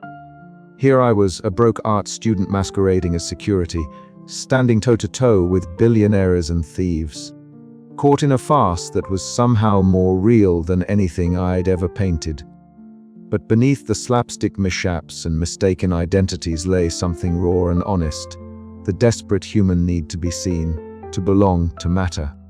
I took a deep breath, steeling myself. If I was going to survive this night, and maybe even come out the other side with my dignity intact, I needed to see through the glitter and pretense. The gallery of faces before me was not just a crowd. It was a living, breathing satire of wealth and power, each smile a mask hiding fears and ambitions. And I was going to unmask them all. With that thought, I stepped away from the staircase, moving deeper into the swirling sea of guests, ready to play my part in the final act of this absurd comedy. The night was far from over, and the gallery of faces was waiting. "Ellie, you look like you were about to faint," Mrs. Wexley teased as she caught up to me again, her eyes sparkling with mischief. "I'm just absorbing the scenery," I replied, trying to sound casual while my heart hammered in my chest. "Absorbing? Darling, you read more like a sponge ready to burst. But trust me, the best stories come from those who watch quietly and strike when no one's looking." Her words settled in my mind, a challenge and a comfort all at once. As I glanced around, I realized she was right. This night was a performance, and I was both audience and actor. The question was, could I rewrite the script before the final curtain? I caught Jasper's eye across the room, the unspoken message clear: it was time to act. And for once, I wasn't just the clumsy girl pretending to be security, I was the unlikely heroine ready to take on the absurdity of it all. The gallery of faces might have been a stage, but I was determined to steal the show. The chandeliers above cast fractured rainbows across the polished floors, reflecting the myriad expressions of the guests, some genuine, most carefully crafted. I moved with purpose now, watching, listening, piecing together the puzzle of this glittering world. Every laugh, every whispered exchange, every sidelong glance was a brushstroke painting a picture of human folly and ambition. And somewhere in this painted chaos, the real thief waited, unaware that the girl they'd dismissed as a mere shadow was about to bring the whole performance crashing down. The night was far from over, and for once I was ready for whatever came next. The mansion's atmosphere thickened like a stew left unattended too long. Somewhere between the polished marble and the echoing laughter, Maximilian Crane's influence tightened its grip, and the stakes were getting higher by the minute. It was clear now, the thief wasn't going to be caught by accident or by bumbling security alone. Ellie Harper stood in the cramped security room, a makeshift command center that smelled faintly of stale coffee and desperation. The walls were plastered with monitors flickering images of the gala's various rooms, entrances, and corridors. Jasper Quinn, the head of security, was already there, his arms crossed, his face a mask of concentration that barely hid the twitch of impatience. "We've got to assume Maximilian's got eyes everywhere," Jasper muttered, pointing at the screens with a stubby finger. "He's not just sitting pretty. He's set traps, and those accomplices of his are lurking like shadows." Ellie swallowed her nerves and leaned over the table where a crudely drawn map of the mansion was spread out. "What kind of traps?" "Motion sensors, pressure plates near key exits, silent alarms, some tech we didn't even know was here. And the guests. Collateral damage," Jasper said grimly. Ellie's mind raced. She wasn't a security expert, but she was an art student with a knack for improvisation. And she was starting to see the gala for the absurd theater it was, a stage where everyone played a part, and she was desperately trying to rewrite her script. "Then we have to be unpredictable," she said, a spark of resolve lighting her eyes. "Use the chaos to our advantage. Trap the trapper." Jasper raised an eyebrow but nodded slowly. "All right, but we need distractions, diversions, something to draw Maximilian's eyes away from us." Ellie grinned, the first genuine smile she'd managed all evening. "Leave that to me." Meanwhile, across the glittering ballroom, Maximilian Crane was the picture of calm confidence. Tall and impeccably dressed in a suit that cost more than Ellie's rent, he surveyed the room with a sly smile that didn't quite reach his sharp eyes. The priceless pocket watch rested securely in the inner pocket of his jacket, a trophy and a weapon in one. He signaled subtly to his accomplices, a trio of nervous men who moved awkwardly through the crowd, setting subtle traps near exits and corridors. A misplaced vase here, a slightly ajar door, their little annoyances designed to trip up any would-be pursuers. Back in the security room, Ellie was already plotting her first move. She slipped out with a headset Jasper reluctantly handed her, muttering instructions to keep calm and stick to the plan. But calm was not her forte. Her first attempt at blending in as security was predictably a disaster. As she patrolled a corridor near the grand ballroom, she accidentally brushed against a decorative panel, triggering a hidden alarm. The sudden blare startled her so much she stumbled backwards, knocking into a stand of helium balloons. The balloons burst into the air with a ridiculous squeak, floating into the chandelier above. Gasps and laughter erupted from nearby guests as the unexpected spectacle momentarily broke the tension. Ellie flushed crimson, muttering apologies as she tried to regain her composure. "Well, Jasper's voice crackled in her earpiece. At least you've got their attention." Distracted, not detained, Ellie replied, her voice tinged with humor despite her embarrassment. Using the momentary chaos, Ellie and Jasper coordinated their movements.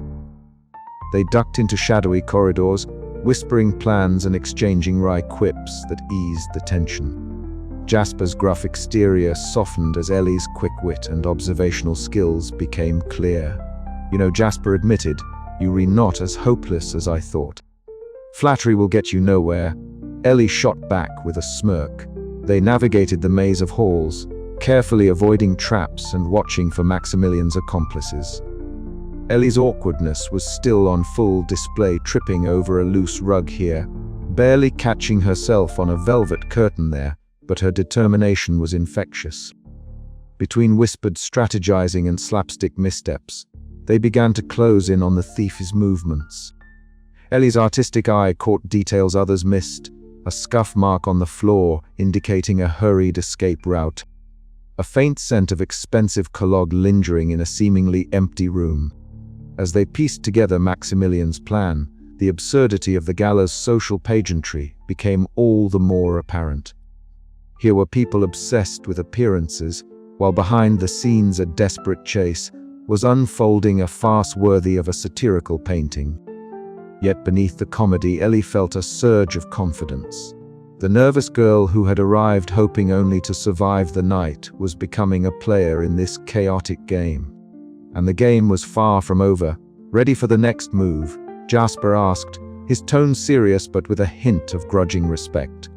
Ellie nodded, her eyes sparkling with mischief and resolve. "Let's turn the tables." The night was thick with possibility, and the mansion's walls seemed to hold their breath, waiting to see who would make the next move in this twisted dance of plans within plans. The gala's opulence, with its glittering chandeliers and hushed whispers, had been both a dazzling spectacle and a suffocating cage for me. Just a few hours ago, I was a nervous art student, a ghost in paint-splattered clothes lost among the polished elites. Now, crouched behind a towering velvet curtain, I felt the pulse of the night beneath my skin, a rhythmic tension that throbbed louder with every breath I took. From my concealed vantage point, my eyes locked onto a figure moving stealthily near the grand staircase. The man was unremarkable at first glance, nondescript in a dark suit that blended seamlessly into the shadows, but there was something frenetic about his movements. His hands fumbled with a small metallic device that clinked faintly, a sound easily masked by the orchestra's soothing strains. The irony wasn't lost on me. In a room filled with carefully curated appearances, here was someone trying to manipulate the unseen, the backstage machinery of this glittering social theater. "Jasper," I whispered, my voice barely audible over the murmur of guests and the swish of expensive fabrics. He was nearby, his stocky frame tense, eyes sharp as ever. I saw him nod subtly, understanding the gravity of what I'd spotted. The head of security and I, an unlikely duo bound by circumstance, now shared a silent mission to expose this hidden threat before it unraveled everything. The man's nervousness was palpable. He glanced around frequently, his shifty eyes reflecting the chandelier's sparkle as he tried to avoid notice. I could almost hear his heartbeat pounding against the quiet elegance of the evening. Suddenly, his foot caught on the edge of a Persian rug, sending a small metal box tumbling to the floor with a clatter that cut through the music like a gunshot. Heads turned, conversations faltered, and Maximilian Crane's piercing gaze snapped toward the disturbance. A cold thrill ran down my spine. This was the moment, the fragile thread on which the entire night's chaos hung. I straightened, swallowing the lump of panic that tried to rise in my throat, and stepped from the shadows. The room seemed to tilt, the glittering faces blurring into a single, expectant crowd. My paint-splattered clothes felt heavier somehow, a badge of all I had endured and learned tonight. "Caught you," I said, voice steadier than I'd expected. The accomplice's eyes widened, and Maximilian's sly smile faltered for the first time. The network he had so meticulously woven was beginning to unravel, and I was at the center of the fray, no longer a timid outsider, but a player in this absurd game of wealth, power, and deception. Jasper moved quickly, stepping beside me, his presence reassuring. Together, we confronted the accomplice, whose attempts at escape were clumsy, betraying nerves that mirrored my own not long ago. The crowd's murmurs swelled, the social satire unfolding in real time as the high and mighty watched a chaotic comedy of errors play out before them. In that moment, I realized how far I'd come. The nervous girl who had arrived hoping for distraction and inspiration had found a strange sort of confidence amid the madness. The unseen observer was now seen, her voice heard, her courage undeniable. Yet, as the night edged closer to its inevitable climax, I couldn't shake the question lingering in my mind: how much of this newfound confidence was real, and how much was just another mask in the endless masquerade of social roles? The answer, I suspected, would reveal itself only when the final act unfolded, and when the true nature of heroism and folly blurred into one. With a deep breath, I prepared for whatever chaos lay ahead, knowing that this night, this unlikely adventure had already changed me forever. The grand ballroom, usually a temple of polished elegance and hushed whispers, had transformed into something resembling a slapstick battleground. Ellie Harper found herself at the epicenter of the chaos, a vortex of unintended consequences swirling around her. It began with a simple misstep. Her foot caught on the edge of an ornately embroidered tablecloth, sending a cluster of crystal glasses into a symphony of shattering melody. Champagne sprayed in glittering arcs, sparkling against the golden chandeliers like a burst of liquid fireworks. Gasps rippled through the crowd, mingling with nervous laughter as guests scrambled to avoid the tidal wave of spilled luxury. Ellie's face flushed crimson as she tried to steady herself, but the damage was done. The domino effect unfolded with the inevitability of a well-rehearsed comedy. A startled gentleman flailed wildly, knocking into a lady whose flowing gown swept across the floor like a rogue sail. She, in turn, collided with a waiter juggling a tray of canapes, which flew skyward in a graceful arc before crashing onto the polished marble tiles. The cacophony of clattering glass, muffled curses, and exasperated sighs filled the room, turning the gala into an impromptu vaudeville act. Through the commotion, Maximilian Crane attempted to slip away, his tailored suit a beacon of composure in the storm of disorder. But fate, it seemed, had other plans. His progress was abruptly halted when one of Mrs. Penelope Wexley's extravagant gowns, adorned with enough sequins to blind a small village, caught on a decorative curtain. The silk fabric tore with a theatrical rip, ensnaring Maximilian in a web of glittering disaster. His usual sly smile faltered, replaced by a grimace of frustration as he struggled to free himself, muttering under his breath. Nearby guests, bewildered by the spectacle, exchanged amused glances and stifled chuckles. Mrs. Wexley herself was oblivious to the chaos she was causing, deeply engaged in a lively conversation about the latest scandal with a cluster of equally flamboyant socialites. Her booming voice echoed off the marble walls, carrying gossip and innuendo that seemed to have a magnetic effect on the party's more anxious attendees. In her exuberance, she inadvertently blocked a narrow corridor that served as a secret passage for Maximilian's accomplices. One hapless conspirator, caught mid-sneak, stumbled over the hem of her gown and dropped a small, shiny object, a clue that could unravel the entire scheme. The clatter of the item hitting the floor was lost in the general uproar, Yet it did not go unnoticed by Ellie, whose keen eyes caught the glint. Meanwhile, Jasper Quinn maneuvered through the pandemonium with practiced efficiency, his stocky frame parting the crowd like a ship through choppy seas. He found Ellie amidst the turmoil, her paint-splattered clothes a stark contrast to the opulence surrounding them. Their eyes met, a silent agreement passing between them. The chase was far from over. Together, they darted through the mansion's labyrinthine corridors, their footsteps echoing off the marbled floors. They narrowly avoided collisions with bewildered guests, who seemed as much a hazard as the cunning thieves they pursued.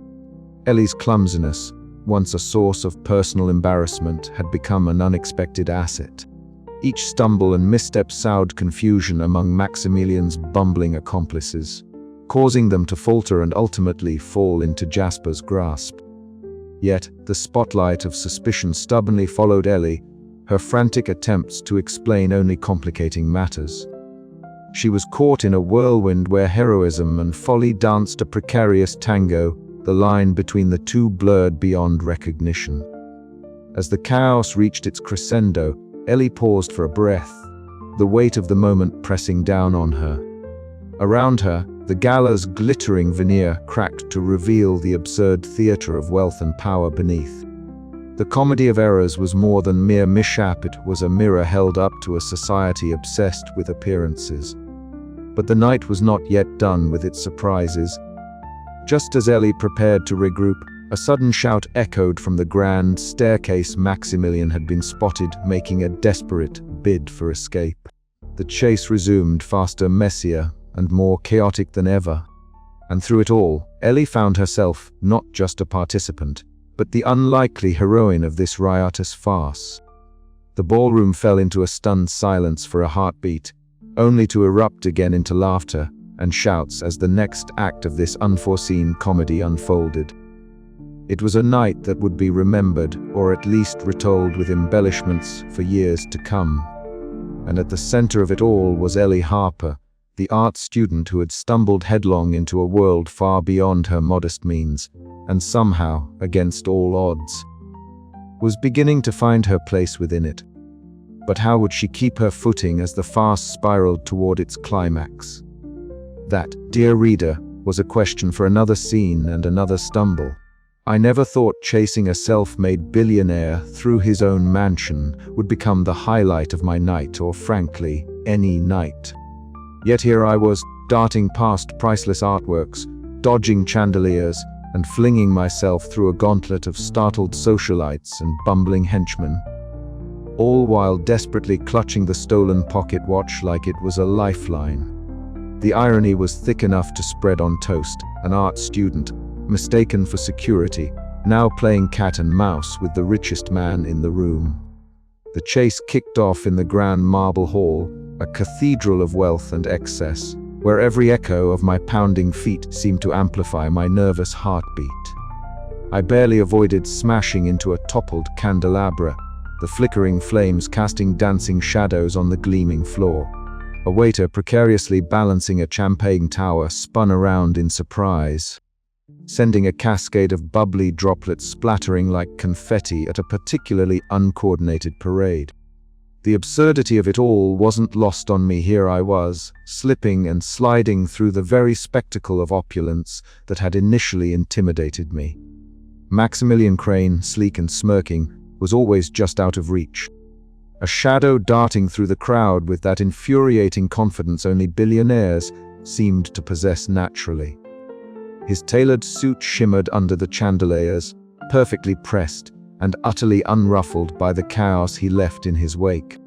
I wished I could say the same for my paint-splattered clothes and wild hair, which looked like I'd been dragged through a studio explosion rather than a high society gala.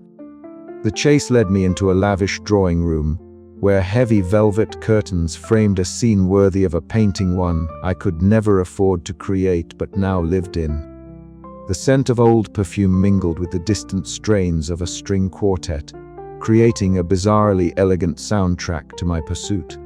Maximilian slipped behind a gilded antique desk, his sly smile taunting from the shadows.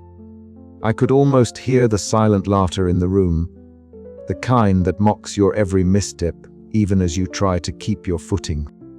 In my scramble, I crashed through the curtains with all the grace of a bull in a china shop. Velvet dust puffed into the air, momentarily blurring the scene as I scrambled to regain my balance. Somewhere in the back of my mind, I noted that this was not the subtlety I'd hoped to cultivate as a supposed security guard. Next came the kitchen, a place I wished I'd never seen in such a frantic light. The slippery marble floor turned into a slapstick stage, where I slid past a surprised chef wielding a frying pan like a medieval weapon. The clatter of pots and pans created a cacophony that echoed through the mansion's ornate corridors, punctuating my desperate bid to keep up with Maximilian's swift maneuvers. I was beginning to think this chase would be less about catching a thief and more about surviving a physical comedy sketch gone horribly wrong. But it was on the grand staircase where the chase reached a surreal crescendo. I tripped on an errant rug, arms flailing in a desperate attempt to stay upright. I caught myself just in time, the soft thud of my footsteps barely audible over the hushed murmurs of the gala guests who had gathered to watch the spectacle. Their eyes sparkled with a mix of shock and delight, as if watching a circus performer teeter on the edge of disaster. Somehow, their amusement was oddly encouraging. I realized, amid the adrenaline and the embarrassment, that this ridiculous chase was teaching me something vital. Confidence wasn't about looking flawless or controlling every step. It was about embracing the chaos, falling down, and somehow managing to get back up with a grin. Maximilian's smug expression was no match for my growing resolve. Dodging another of his accomplices who tripped spectacularly over a stray rug, I seized the moment to slip past a heavy mahogany door, slamming it behind me with a satisfying bang. The echo seemed to signal a new chapter in this madcap pursuit. Somewhere deep inside, I felt a flicker of hope that this farce could end with me not just surviving, but winning. As I caught my breath in the shadowed hallway, I couldn't help but wonder what other absurd obstacles awaited me. But one thing was certain, the final chase had begun, and I was determined to see it through, no matter how many pratfalls it took. After all, in a world where mistakes were as common as champagne toasts, perhaps it was the blunders that made heroes after all. And just as I readied myself to step back into the fray, the distant sound of a startled gasp reminded me Maximilian Crane was still out there, and the night was far from over. The ballroom glittered under the shimmering chandeliers, a kaleidoscope of light reflecting off sequined gowns and polished marble floors. Yet in the midst of this opulent chaos, Ellie Harper found herself squeezed into a shadowed corner, crouched over a roughly sketched floor plan of the mansion. Her paint-splattered clothes, usually a source of embarrassment, now felt strangely like armor against the absurdity swirling around her. So, if Maximilian's accomplices are moving like clockwork and Mrs. Wexley's gossip suggests the East Wing serves as their staging ground, then we have to cut them off before they can regroup, Ellie whispered, her voice barely rising above the hum of the gala. Jasper Quinn, the head of security with a face carved from stone and eyes trained to catch the slightest irregularity, leaned in, his skepticism softened by the urgency in Ellie's tone. "You really think we can pull this off, Mrs. Penelope Wexley, an extravagant spectacle in a gown that seemed to swallow the space around her, fluttered her heavily jeweled hands. "Darling, with a little flair and a touch of drama, we shall indeed." The trio's unlikely alliance was a testament to the chaotic night they had endured. Ellie, once a nervous outsider mistaken for security, had grown into a quick-witted conspirator. Jasper's distrust had slowly morphed into reluctant trust, and Mrs. Wexley's flamboyant curiosity transformed from mere nosiness into a strategic advantage. As the plan took shape, Mrs. Wexley volunteered to mingle among the guests, her sharp tongue and flamboyant presence perfect for gathering whispered secrets and sowing distractions. She swept back into the crowd like a peacock on parade, her laughter ringing out as she spun tales and elicited juicy tidbits. Jasper, ever vigilant, took up his post near the main hallways, eyes flicking from shadow to shadow, while Ellie prepared herself for what might be the most farcical but crucial moments of her life. No sooner had the plan been set in motion than chaos erupted. A clumsy accomplice of Maximilian, evidently unaware of the brewing conspiracy, stumbled into their path. The collision sent Ellie, Jasper, and Mrs. Wexley tumbling over a lavish dessert table. Clairs flew like missiles, champagne glasses shattered with theatrical flair, and gasps of shock rippled through the crowd. Ellie scrambled to her feet, cheeks flushed with mortification, but eyes alight with determination. Well, she quipped breathlessly, that's one way to sweeten the evening. Jasper shook his head, trying not to smile, while Mrs. Wexley dusted off her gown, already plotting her next flamboyant maneuver. Retreating to a quiet alcove, the trio caught their breath. Ellie cracked a self-deprecating joke to ease the tension, her nervous energy now tempered by camaraderie. Jasper's guarded trust began to thaw, the lines between duty and friendship blurring. Mrs. Wexley's sharp eyes gleamed with purpose, the socialite's penchant for drama now a weapon wielded with precision. Together, they were more than the sum of their parts, an odd coalition bound by necessity, wit, and a shared desire to outwit the charming yet ruthless Maximilian Crane. "We were getting close," Ellie said quietly, eyes scanning the glittering crowd. "Tonight, the unlikely thief becomes the unlikely hero." As the night deepened and the final act approached, the mansion itself seemed to hold its breath, waiting for the comedic showdown that would expose secrets, shatter facades, and turn the social order upside down. Ellie adjusted her stance, feeling for the first time that she belonged not to the glittering elite, nor the faceless security, but to the chaotic dance of chance and courage she had embraced. The game was on, and the players were ready to face the absurdity head-on. The grand hall of Archibald Sterling's mansion was a spectacle of opulence and excess, every inch dripping with crystal chandeliers, gilded moldings, and the kind of velvet drapes that seemed to swallow light whole. In the very center of this glittering chaos stood Archibald himself, a man as flamboyant as the surroundings, a living caricature of wealth and self-importance. His silver mane of hair refused any attempt at taming, and his monocle glinted with the reflected sparkle of 1,000 diamonds. "And then I told them," Archibald boomed, his voice carrying with the echo of grandiosity, "if you want loyalty in this world, you must buy it." His arms flailed dramatically, nearly knocking over a waiter balancing a tray of champagne flutes.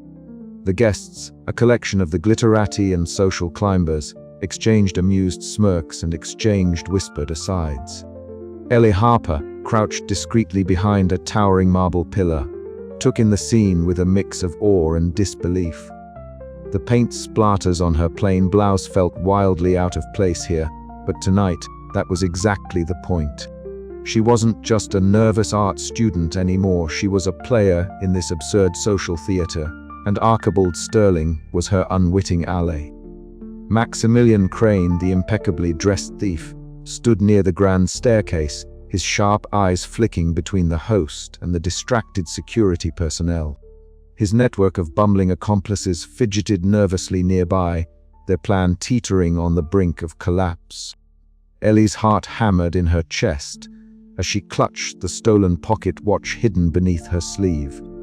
Every nerve screamed for her to run, but her wry humor and quick thinking kept her grounded. She watched as Archibald launched into another monologue about his lavish yacht and the perils of high society, completely oblivious to the chaos simmering beneath his polished surface. Mrs. Penelope Wexley swept into the room with the drama of a tempest, her extravagant gown trailing behind her like a comet tail. She interrupted Archibald's grand storytelling with a loud, "Darling, have you heard the latest scandal?" instantly drawing the attention of several guests, and crucially, the security staff.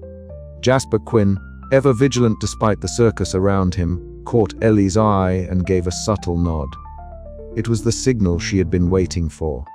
Moving with a deceptive grace that betrayed her habitual clumsiness, Ellie slipped from her hiding spot, the soft clinking of glasses and laughter masking her footsteps.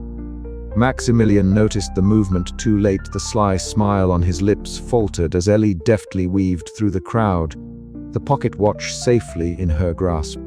Her mind raced, piecing together the absurd contradictions of the night, the billionaire's obliviousness, the socialite's meddling, the security chief's skepticism, and her own improbable rise from outsider to heroine.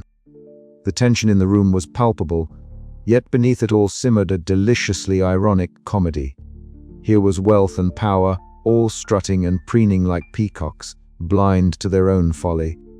And here was Ellie, a paint-splattered art student, rewriting the script with every step. As Archibald's voice rose into another theatrical crescendo, Ellie prepared for the next move in the game, confident, quick-witted, and ready to turn the tables once and for all. The night was far from over, but for the first time, she felt firmly in control of her own chaotic story. "Ladies and gentlemen," Archibald proclaimed, raising a glass with a flourish, "let us toast to the unpredictable nature of life. May it always keep us on our toes." And with that, Ellie slipped into the shadows, the gleaming pocket watch a silent promise of the showdown to come. The billionaire's blind spot was her greatest weapon yet. The grand ballroom was a glittering sea of silk sequins, and the faint but persistent scent of expensive perfume mixed with the subtle underlying aroma of anxiety, the kind that only surfaces when a priceless family heirloom has just done a Houdini act. Ellie Harper, clutching the stolen pocket watch with a grip that threatened to crush it, darted through the crowd. Her paint-splattered clothes a stark contrast to the tailored gowns and tuxedos around her. She nearly collided with a towering champagne fountain, sending a cascade of golden bubbles spilling onto the polished floor. The tinkling of the falling glasses adding an almost slapstick soundtrack to the mounting chaos. "Stop right there!" A voice boomed, sharp and authoritative. Jasper Quinn, the head of security, was hot on her heels. Ellie's heart thudded painfully in her chest, a wild rhythm that echoed the frantic energy of the room. She wasn't sure if the guests were watching her as a suspect or as a farcical sideshow, but either way, she had to act fast. This was her moment, accidental heroism in the most unlikely of guises. Maximilian Crane, the very picture of arrogance in his tailored suit, stood near the grand staircase, his sly smile faltering as Ellie closed in. His sharp eyes flickered with a mix of anger and calculation, and for a moment, Ellie saw a flicker of something raw beneath the polished surface, desperation. The guests, sensing the mounting drama, began to gather, their murmurs swelling into a low hum of anticipation. The chandeliers above cast dramatic shadows, turning the ballroom into a stage set for a social spectacle of scandal and revelation. "Give it back, Maximilian!" Ellie's voice rang out, surprisingly steady despite the butterflies doing somersaults in her stomach. She held out the pocket watch, wrapped awkwardly in a napkin she'd grabbed from a nearby table. Her clumsiness tripping over the hem of her own dress, nearly colliding with a waiter carrying a tray of whores, Douvres only added to the surreal comedy of the moment. Jasper was at her side in an instant, his stern face softening just a fraction as he witnessed Ellie's boldness. Despite the chaos, his eyes reflected a grudging respect. This nervous, awkward art student was outsmarting a man who had fooled so many. It was an unlikely alliance forged in the fires of crisis, and for the first time, Jasper saw Ellie not as a liability but as a key player in this unfolding drama. Just as Maximilian opened his mouth to retort, Mrs. Penelope Wexley made her entrance into the fray. With a dramatic flair befitting her flamboyant gowns and excessive jewelry, she raised her voice, cutting through the tension like a knife through silk. "Oh, Maximilian, darling, do try to keep your hands to yourself," she exclaimed, her sharp tongue masking a gleam of satisfaction in her eyes. "Or shall I remind everyone here of that little incident at the yacht party last summer?" The room erupted in gasps and a ripple of laughter. The socialite's scandalous revelation was the final nail in Maximilian's well-polished facade. Maximilian's face paled, his carefully constructed mask cracking under the weight of public scrutiny. The guest's whispers turned to accusations, and with a theatrical sigh, he slumped, defeated.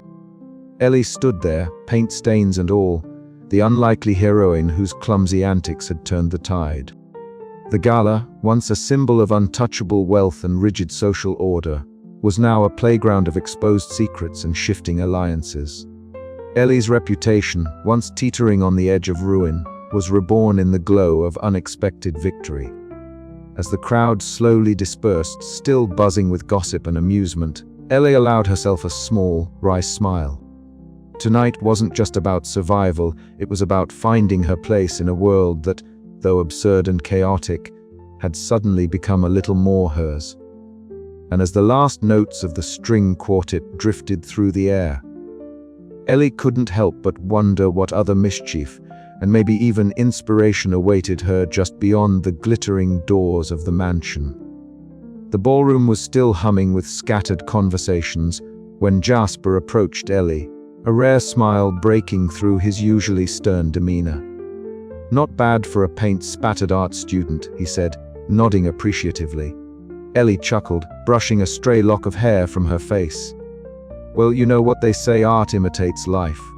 And sometimes life imitates a slapstick comedy." Their laughter mingled with the fading music, a warm counterpoint to the night's earlier tension. Somewhere in the back of her mind, Ellie knew this was only the beginning of her unexpected journey. But for now, she would savor the moment, the sweet taste of vindication, and the peculiar thrill of having truly stolen the show. The unlikely thief had become the unlikely hero, and the night was far from over. The grand ballroom, once a temple of glittering elegance and hushed whispers, transformed swiftly into a theater of uproarious chaos. Maximilian Crane, the picture of suave arrogance just moments before, now stood unmasked literally. After a well-timed slip of a mask from one of his own bumbling accomplices, revealing a face slick with surprise, anger, and a flash of genuine vulnerability. The murmurs swelled into a cacophony as crystal chandeliers cast fractured light over the scene, catching in the shocked eyes of the guests. Their gasps echoed off the marble pillars as the reality of the night's farce settled like a thick fog. Ellie Harper, standing somewhat awkwardly near the edge of the ballroom, felt the weight of all eyes slide over her paint-splattered clothes and frayed nerves. The plain canvas of her appearance was a stark contrast to the extravagant gowns, tailored suits, and glittering jewels that swirled around her. Yet it was her nervous, clumsy presence that had inadvertently saved the day, turning the night on its head. She could almost hear her own thoughts snarkily narrate the absurdity of it all: a broke art student, mistaken for security, stealing a thief's prize, and suddenly the unlikely heroine of a billionaire's gala. She swallowed hard, half embarrassed, half amused. Mrs. Penelope Wexley was already in full form, her flamboyant gown sweeping dramatically as she pirouetted through the crowd, her sharp tongue slicing through the tension like a glittering dagger. "Well, darlings," she trilled, fanning herself with a jewel-encrusted fan, "it seems the real show tonight was not the art, but the artifice." Her voice carried, drawing reluctant smiles and even a few stifled laughs from guests caught in the absurd spectacle. Mrs. Wexley's knack for turning gossip into a weapon of social commentary was perhaps the only thing as sharp as the diamond necklace swinging around her neck. Jasper Quinn, the head of security who had spent much of the evening casting suspicious glances Ellie's way, now stood beside her, his posture less rigid, his eyes less guarded. A glance exchanged between them was all it took to acknowledge a shared, unspoken relief. The tension that had coiled tightly around the gala like a serpent began to unravel, replaced by a cautious optimism. The clinking of glasses resumed, footsteps echoed on polished marble, and the social machine, though rattled, started its slow, awkward grind forward. Meanwhile, the host himself, Mr. Archibald Sterling, seemed remarkably oblivious to the chaos erupting around him.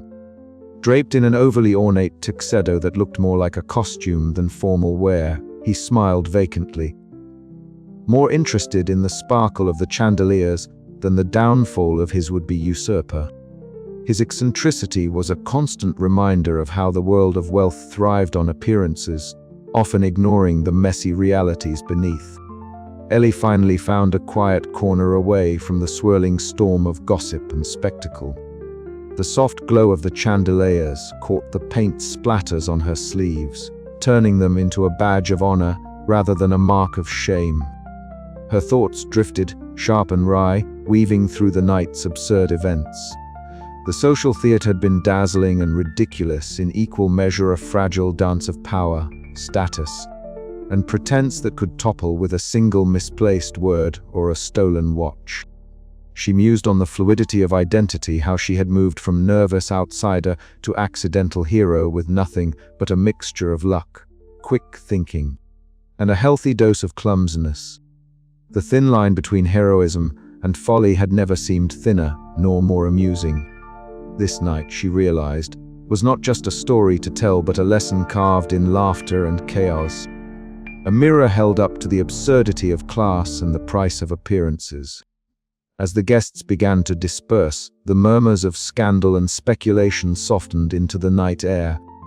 Ellie's heart still fluttered with a cocktail of relief and exhilaration. Whatever came next, she knew she had stepped beyond her modest beginnings into a world that was as bewildering as it was hilarious, and she was ready to face it, paint-stained sleeves and all. With a final glance back at the glittering ballroom, Ellie allowed herself a small, wry smile. The gala was over, but her story, her unlikely adventure, was just beginning. And if life was going to be a canvas, she was determined to paint it with all the colors of chaos and comedy she could muster. The night had been a riotous masquerade of mistaken identities, slapstick mischief, and sharp social satire. But beneath the laughter and the farce lay a truth Ellie could no longer ignore. Sometimes, the most unexpected moments reveal the strongest parts of ourselves. And sometimes, the unlikely thief becomes the unexpected hero. As the last guests trickled out, the mansion settling into an eerie quiet, Ellie felt a strange sense of belonging. Not to the glittering world of billionaires and socialites, but to the unpredictable, messy, and gloriously imperfect world of being herself. And with that thought, she stepped out into the dawn, ready for whatever mischief life would throw her way next. The gala, which only moments before teetered on the brink of utter chaos, began to settle into an odd rhythm of whispered excitement and subdued laughter. Ellie Harper, standing somewhat awkwardly in the middle of the grand ballroom, felt the weight of 100 eyes on her eyes that were no longer suspicious but curious, admiring even. Her paint-splattered dress, once a mark of clumsy misfortune, now seemed to shimmer in the prismatic light cast by the towering chandeliers overhead. Clinking glasses punctuated the murmur of gossip that fluttered like a mischievous breeze among the guests. "My dear Ellie," came a voice as flamboyant as the cascading jewels adorning its owner. "Mrs. Penelope Wexley swept toward her, a dazzling comet streaking through the crowd, her eyes twinkling with unspoken schemes. "You have caused quite the stir tonight." Who knew that a humble art student could steal not just a pocket watch but the entire show? She leaned in conspiratorially, the scent of lavender and expensive perfume enveloping Ellie. "You've got the kind of social capital some of us have spent lifetimes trying to acquire." Ellie blinked, taken aback by the socialite's audacious praise. The absurdity of it all being celebrated for what felt like a series of blunders was almost too much to take in. Yet beneath the fluttering nerves, a spark of pride began to kindle. From across the room, Jasper Quinn observed the scene with a rare softness in his usually stern gaze. The head of security, who had spent most of the evening casting suspicious glances her way, now offered a nod of approval. It was subtle, but to Ellie it felt like a badge of honor. The low hum of the string quartet swelled, lending a cinematic grandeur to the moment. Even Miver, Archibald Sterling, the eccentric billionaire whose obsession with appearances had shaped the entire evening, raised a glass toward her. His smile was broad but distracted, as if the spectacle unfolding was just another curious event in his kaleidoscopic world. The glittering lights caught on the crystals of the chandeliers, casting rainbows that seemed to spotlight Ellie, the unlikely heroine of the night. As the guests whispered and speculated, Ellie found herself weaving through the crowd, a reluctant celebrity in her own right. The paradox was deliciously clear. The very scandal that could have ruined her had instead vaulted her into a strange new realm of social acceptance. The same elite who might have dismissed her as an outsider were now eager to bask in her reflected glow, captivated by her audacity and quick wit. Mrs. Wexley's laughter rang out, a bright, ringing sound that seemed to break the tension like a champagne cork popping. Darling, if you ever tire of art, you could always take up politics or even social climbing. You've got the flair! Ellie chuckled, the sound surprising even herself. Jasper fell into step beside her, the two forming an unlikely pair amid the glitter and grandeur. Not bad for someone who was just trying to blend in, he remarked, his voice low but genuine. I've learned that blending in is overrated, Ellie replied, her eyes scanning the room with a newfound confidence. Sometimes you have to make a splash even if it's a messy one. The night wound down with a heady mix of triumph and irony. Ellie's paint-splattered clothes, once a source of embarrassment, were now a badge of honor, proof that she had not only survived, but thrived in a world that often seemed designed to exclude her. The line between heroism and folly had blurred, leaving behind a story richer than any canvas she had ever painted. As the last guests began to depart, Ellie caught a glimpse of her reflection in a gilded mirror. The face staring back at her was the same nervous art student who had arrived hours ago, yet something had changed. There was a spark of mischief, a glint of courage, and an unmistakable air of someone ready to face whatever chaos life might throw next. And with that, the unlikely thief-turned-heroine took her first step into a future where the absurd and the extraordinary danced hand in hand, her story far from over. The gala's tumultuous crescendo had finally given way to a rare and welcome lull. The once bustling mansion, now emptied of its glittering guests, seemed to breathe a sigh of relief. Ellie found herself lingering near the grand entrance, paint splattered and awkward as ever, but with a new weight lifted from her shoulders. Jasper Quinn, the ever-watchful head of security, stood a few paces away, his usually stern countenance softened by the night's end. "You know," Jasper began, his voice low and rough with exhaustion, "I didn't think you had it in you tonight." Ellie blinked, caught off guard. "You mean surviving without tripping over your own feet?" He cracked a rare, dry smile. "More like outsmarting a thief and managing to keep your head when half the room was ready to throw you out on your ear." He gestured broadly to the empty hallway, the chandeliers casting long shadows that danced like ghosts of the evening's chaos. She chuckled, a genuine sound that seemed to surprise them both. "I guess sometimes being clumsy isn't such a bad thing." Jasper's eyes softened. "You were more than clumsy. You were sharp, quick on your feet, even if your balance said otherwise." The words, simple yet sincere, settled warmly within Ellie's chest. It was the first time all night she'd felt seen not as the awkward, paint-stained outsider, but as someone who mattered. "Come on," Jasper said, motioning toward the balcony. "Let's get some fresh air. The mansion's too stuffy now." On the balcony, the last golden rays of sunset bathed the garden in a gentle glow. The manicured hedges stretched out in neat rows, their shadows weaving intricate patterns on the cobblestone path below. The distant hum of the city blended with the soft rustle of leaves, creating a symphony of calm that contrasted sharply with the evening's earlier frenzy. Ellie leaned against the railing, exhaling deeply. "It's hard to believe all that happened here tonight," she murmured. Jasper nodded. "High society has a funny way of pretending everything's perfect when it's anything but." The words resonated with Ellie. She thought about the absurd rituals, the whispered gossip, and the thin veneer of civility that masked a world obsessed with appearances. Yet, here with Jasper, the walls felt less daunting. "You know," Ellie said, fishing in her bag, "I brought this with me." She pulled out a crumpled sketch, edges smudged with paint. The rough strokes captured the gala's chaos, the frantic chase, the flamboyant guests, even the elusive thief slipping through the crowd. She handed it to Jasper, who took it carefully, his brow furrowing as he examined the raw honesty in the lines. "You have a good eye," he said thoughtfully. "You see through the nonsense." "That's rare," Ellie smiled, a flicker of pride warming her cheeks. "Maybe that's the only way to survive nights like this." A comfortable silence settled between them. The city lights began to twinkle beyond the garden, each a tiny beacon against the encroaching darkness. "So, what now?" Ellie asked, her voice tinged with curiosity and a hint of hope. Jasper looked out over the horizon, then back at her.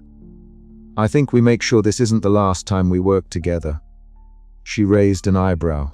"You want to keep hanging out with a clumsy art student who accidentally steals from thieves?" He smirked. "Clumsy or not, you've got guts. That's worth more than any fancy suit."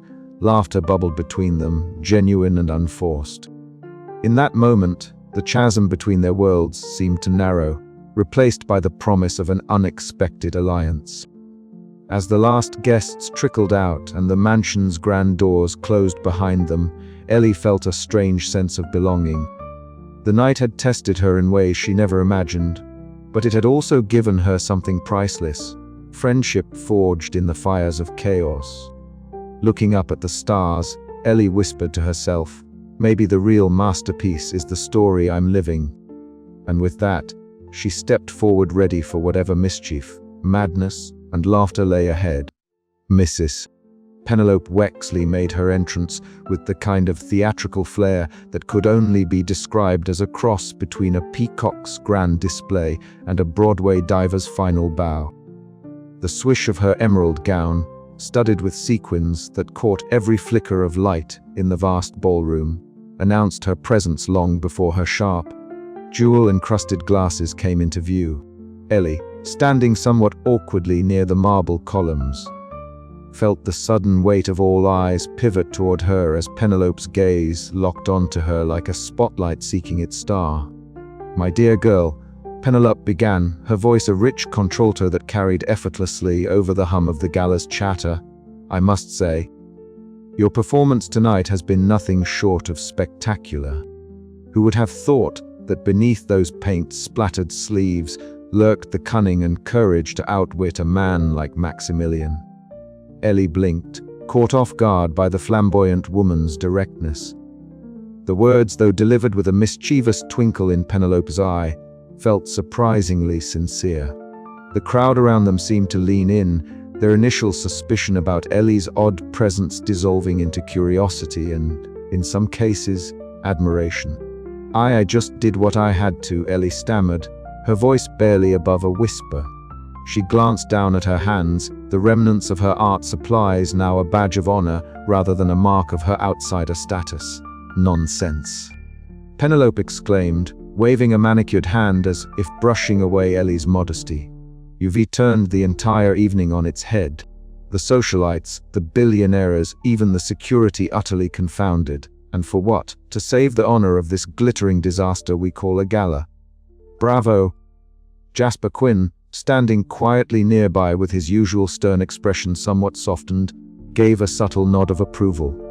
His eyes, usually scanning the room for threats, now rested on Ellie with a newfound respect. The tension that had hung between them since their first skeptical encounter seemed to ease, replaced by a quiet camaraderie. Penelope turned her attention to the assembled guests, her voice rising with theatrical gusto. "Ladies and gentlemen, let us raise our glasses not just to the glitz and glamour of this evening, but to the unlikely heroine among us, Miss Ellie Harper, whose wit and tenacity have reminded us all that sometimes the greatest power lies not in wealth, but in the courage to be oneself." A ripple of applause swept through the crowd, mingling with the soft clinking of crystal glasses.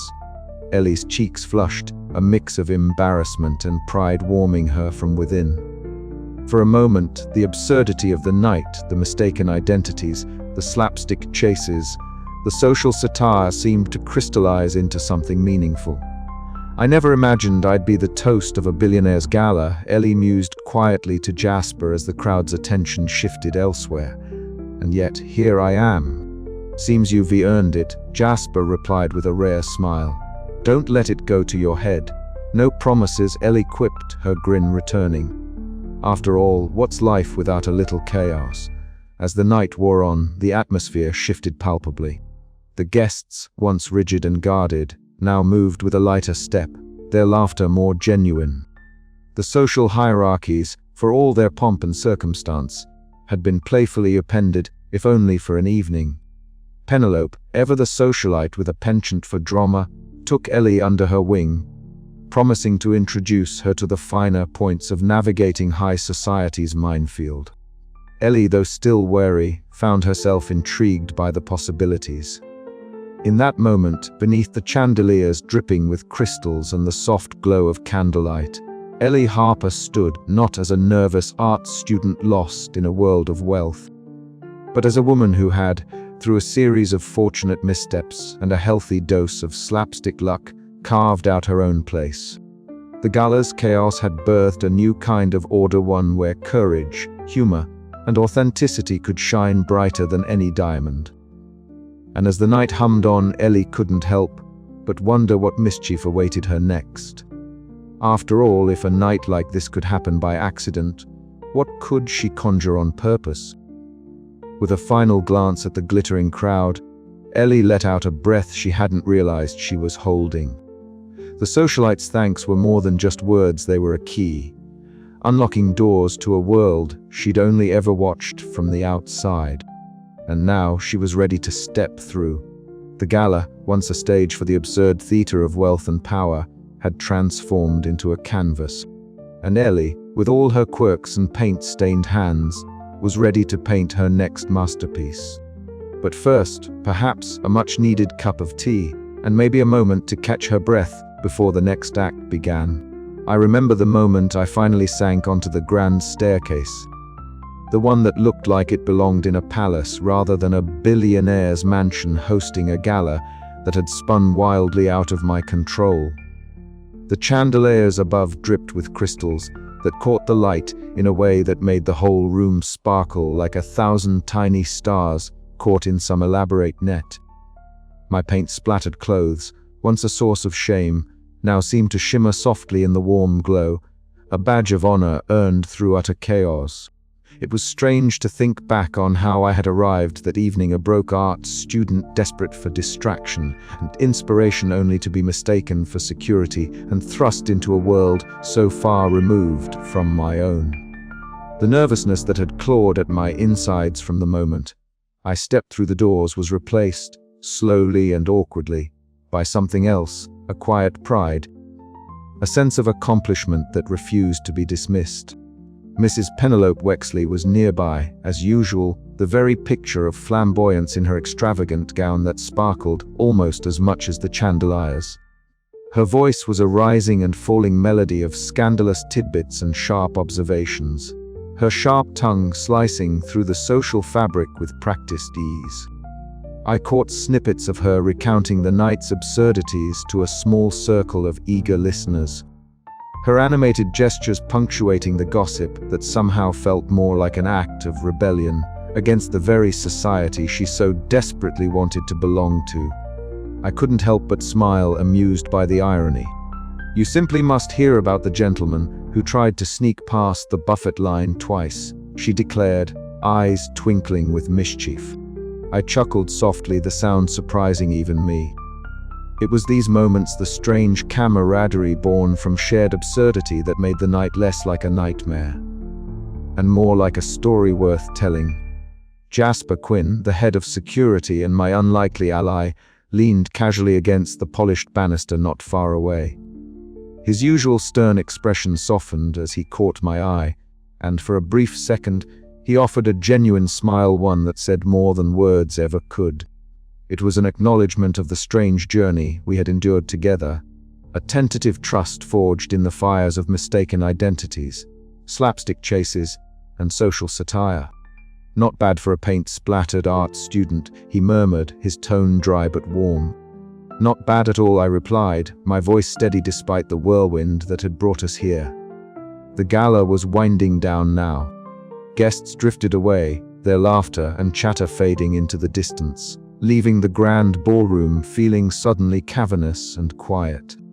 The echo of footsteps bounced softly off the marble floors as I made my way toward the exit, the cool night air calling me outside.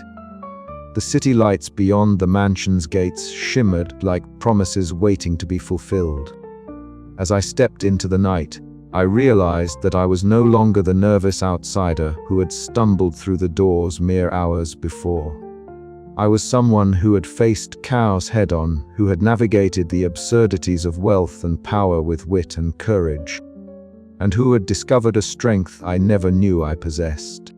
The world was still a confusing, often ridiculous place, filled with social games and mistaken identities, but I was ready to embrace the unpredictability, to find inspiration not just in paint and canvas, but in the very messiness of life itself. And as the cool breeze brushed against my face, I couldn't help but smile. Because if there was one thing I had learned tonight, it was this: sometimes the best stories are the ones you never meant to live, but can't wait to tell. With that thought, I stepped forward, ready for whatever mischief and adventure awaited me next. The ballroom was a cavernous echo chamber now, the laughter and chatter reduced to a faint murmur that fluttered through the grand chandelier like dying embers of a once roaring fire. Ellie Harper stood by the sweeping staircase, her paint-splattered clothes catching the last glints of crystal light, each blotch telling a story not just of artistic mishaps, but of survival and unexpected heroism. The very stains she had once dreaded now seemed to shimmer with a sort of chaotic pride, a tapestry of the night's misadventures woven into the fabric of her identity. Gathering her modest belongings from a nearby velvet chaise, her paintbrushes crammed into a battered bag, her sketchbook a little worse for wear but filled with frantic, inspired doodles, Ellie took a deep breath, feeling the weight of the night settle around her like a strange, comforting cloak. The grandeur of the billionaire's mansion, with its gilded walls and ornate fixtures, felt less like a cage now and more like a stage on which she had performed a most unlikely act. A sudden flutter of silk and jingling jewelry announced the arrival of Mrs. Penelope Wexley, who swept in with the dramatic flair of a seasoned socialite. Her extravagant gown caught the chandelier light in a dazzling display that threatened to outshine the crystals themselves. Yet, it was the look in her sharp eyes, a mix of mischief and genuine warmth, that caught Ellie's attention. "Darling," Penelope purred, producing a small, sparkling handkerchief embroidered with a delicate silver thread. "For you, to wipe away the tears of a night well survived or the paint stains of a battle hard won." Ellie accepted the gift with a grateful, if bemused, smile. The gesture was a bridge across the social chasm that had seemed so insurmountable hours before. Here was a woman who, beneath the layers of drama and gossip, recognized the absurd courage it took to navigate this world. "You handled yourself remarkably," Penelope added, her voice dropping conspiratorially. "Not many could have stolen a thief's prize and lived to tell the tale." Before Ellie could respond, a firm but friendly hand rested on her shoulder. Jasper Quinn, the head of security, stood stoic as ever, his usual stern expression softened by a rare smile. "You did good, Harper," he said quietly. "More than good, actually." Ellie looked up, surprised to see genuine respect in his eyes. The man who had been her most persistent skeptic had become her unlikely ally. Their fragile partnership had weathered suspicion, slapstick chaos, and social farce, emerging stronger for it. "Thanks, Jasper," Ellie replied, her voice steadier than she felt. "Couldn't have done it without a little luck and a lot of clumsiness." He chuckled, a sound surprisingly warm. "Luck's part skill, part chaos. You've got both." The mansion was nearly empty now, the raucous energy of the evening dissipating like a dream upon waking. Ellie took one last look around the vast ballroom, the ornate walls and sparkling chandeliers bearing silent witness to the night's madcap escapades. The gilded cages of high society had revealed themselves as nothing more than elaborate costumes, and Ellie had learned to dance through the masquerade with awkward grace. As she stepped toward the grand double doors, the cool night air greeted her like a balm. The city lights twinkled distantly, promising a world far larger and infinitely more unpredictable than the mansion's gilded walls. Ellie's heart pounded not with fear or insecurity, but with the thrill of new beginnings.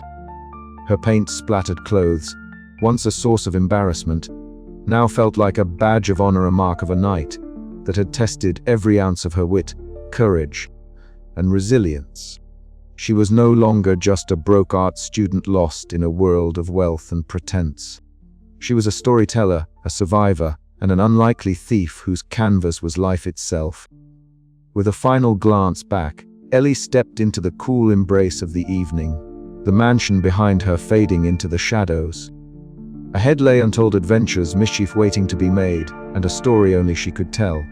And for once, she was ready. The night had changed her. And she was ready to change the world, one chaotic, hilarious, paint-streaked step at a time. The night had finally given way to dawn, and with the first tentative blush of morning light, Ellie Harper found herself standing at the threshold of the billionaire's mansion, the grand doors closing softly behind her like a book's final page. The air was crisp, the kind of sharpness that seemed to cleanse the remnants of chaos clinging to her paint-splattered clothes. She inhaled deeply, savoring the cool breeze that carried away the scent of expensive perfume and spilled champagne, leaving only the fresh promise of a new day. For a moment, Ellie simply stood there, letting the silence of the early hour wash over her.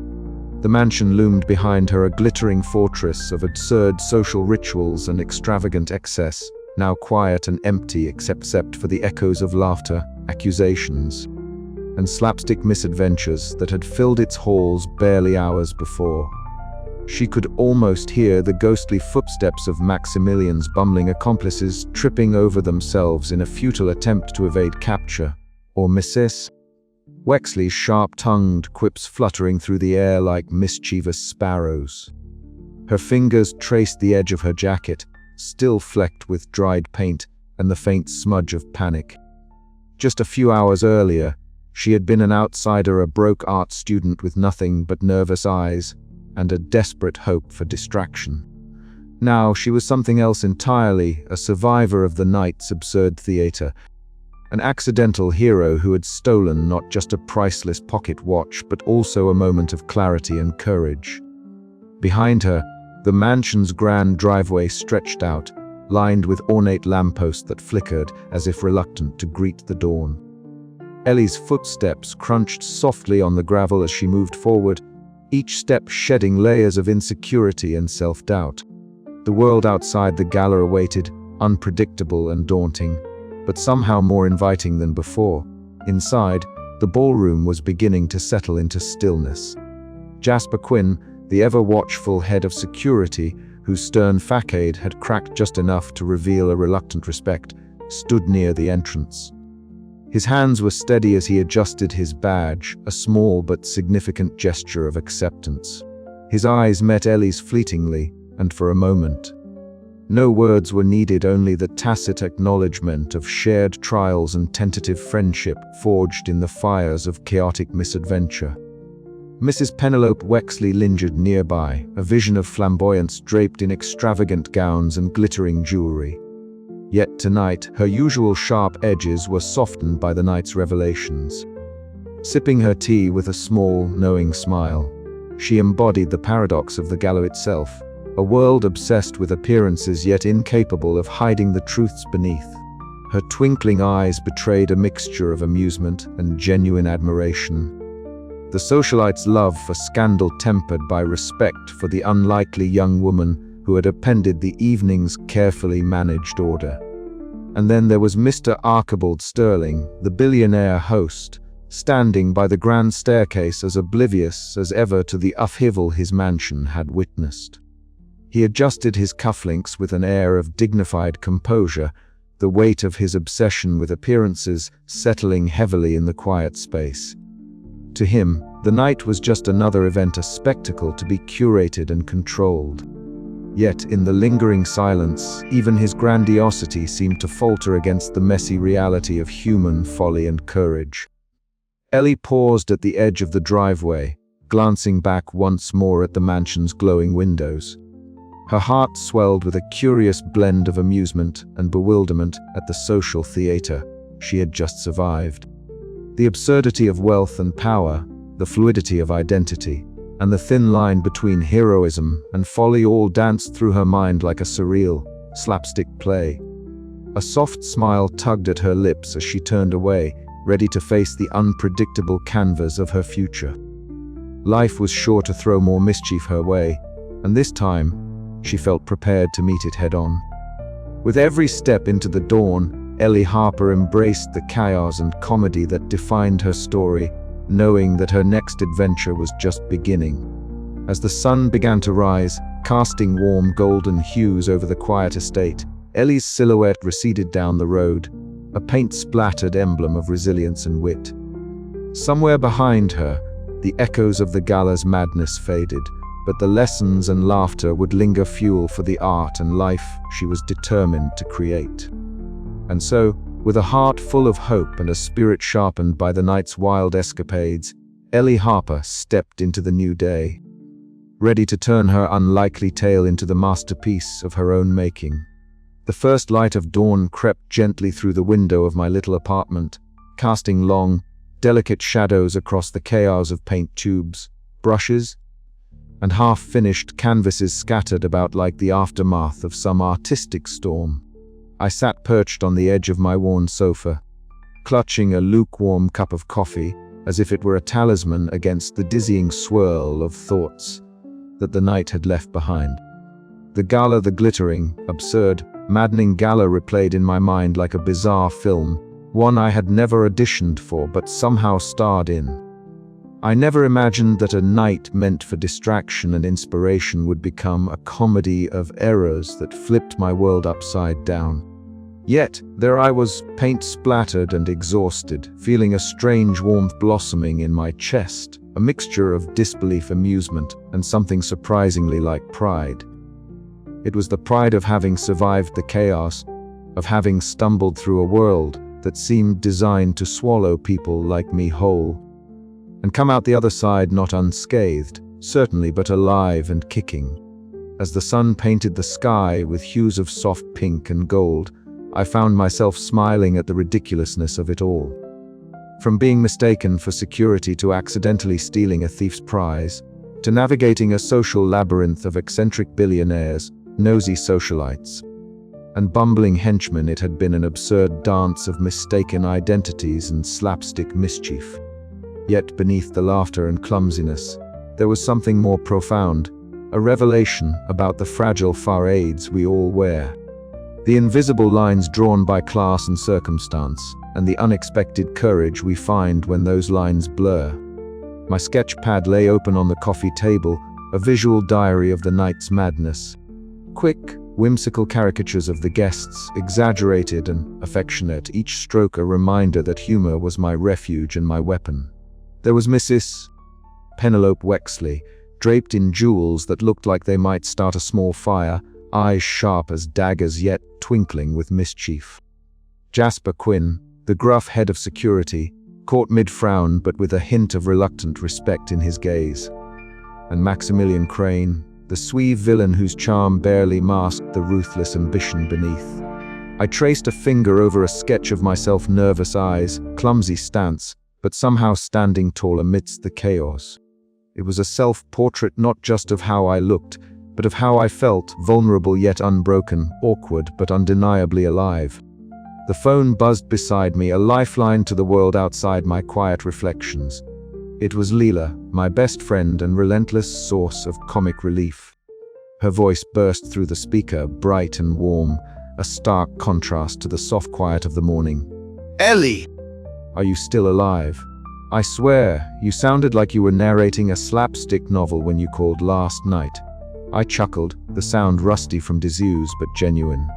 Barely. I think I tripped over a dozen priceless antiques and insulted half the guests. Classic you, she teased. But hey, you real legend now. The unlikely thief who saved the day. You've got a story that's way better than any of those boring art classes. Her words settled over me like a warm blanket. In the swirl of chaos, the clumsy mistakes, and the absurd social theater, I had found a new narrative for myself. Not just the broke arts student slipping through cracks, but someone who could laugh at the madness and maybe, just maybe, make a difference in her own unconventional way. We talked for a while longer, her lively chatter weaving through my thoughts and reminding me that no matter how strange or difficult the night had been, I wasn't alone. When the call ended, I felt lighter, buoyed by friendship and the quiet thrill of possibility. I stood and moved to the window, gazing out at the waking city bathed in morning light. The reflection staring back at me was still a little awkward, a little unsure, but with eyes that held something new, confidence born not from perfection, but from perseverance. The night's chaos had stripped away pretenses and left me with a raw, unvarnished truth about myself and the absurd world around me. Heroism and folly, identity and illusion, they danced together in a strange, beautiful ballet. And I was ready to keep stepping onto that unpredictable stage, paintbrush in hand, heart open to mischief, comedy, and whatever the next canvas might hold. As the sun climbed higher, I whispered to the quiet room, "Bring it on, world. I'm ready." And with that, the unlikely thief found her next great adventure not in stolen treasures or glittering mansions, but in the messy, wonderful art of living. Morning light crept softly over the horizon as I stepped out of the mansion, the night's chaos finally behind me. The cool dawn air felt like a gentle handshake from the universe, neither harsh nor forgiving, just a quiet acknowledgement that everything had changed. Whether I liked it or not, my paint-splattered clothes, once a mark of my clumsy outsider status, now felt like a badge of honor, proof that I had survived the social jungle and somehow thrived in the midst of it. Taking a deep breath, I let the tension drain from my shoulders. The gala was over, but its echo hummed in my veins like a mischievous tune I couldn't quite shake. I pulled out my phone and dialed Leela, my voice still a little hoarse from laughter and adrenaline. "You won't believe how it ended," I said, grinning despite the early hour. Her infectious chuckle was the perfect counterpoint to my tired excitement. We exchanged stories, her witty commentary grounding my wild recollections, making everything feel less like a madcap nightmare and more like the kind of story worth telling. Through the crackling connection, I felt the comforting tether of friendship, the reminder that no matter how chaotic life became, I wasn't alone. Later, as I wandered back toward the street, Mrs. Penelope Wexley appeared as if summoned by the morning light itself, her extravagant gown still shimmering faintly in the dawn. She gave me a theatrical bow, jewels catching the faint sun. "My dear, you are quite the sensation," she declared with a mischievous twinkle in her eye. Her flamboyant validation was unexpected, but welcome, a quirky stamp of approval from a woman who thrived on social theatrics. It was oddly reassuring to know that even the glitterati had their moments of sincere admiration. Back in my small apartment, the once intimidating blank page now beckoned invitingly. I opened my battered sketchbook, fingers itching to capture the night's absurdity, the slapstick chases, the whispered conspiracies, and the slow bloom of my own confidence. Each stroke of charcoal and splash of color was a rebellion against the insecurity that had haunted me for so long. The chaos I had stumbled through was not just a story to tell, it was the raw material for the art I longed to create. A vivid tapestry woven from mistaken identities, laughter, and the strange beauty of human folly. As I sketched, I thought about Maximilian Crane and that priceless pocket watch, symbols of a world I had only glimpsed, a world both ridiculous and intoxicating. But more than that, I thought about myself, no longer just the nervous art student trying to blend in, but someone who had stolen a moment of courage from the madness and made it her own. The gala had been a farce, a comedy of errors, but it had also been a turning point. And now, armed with nothing but paint, wit, and a healthy dose of slapstick mischief, I was ready for whatever absurd adventures awaited. The dawn was breaking fully now, washing the city in pale gold. I closed my sketchbook with a sigh that was part relief, part anticipation. The unlikely thief had found her next canvas, and this time, the masterpiece would be hers to paint.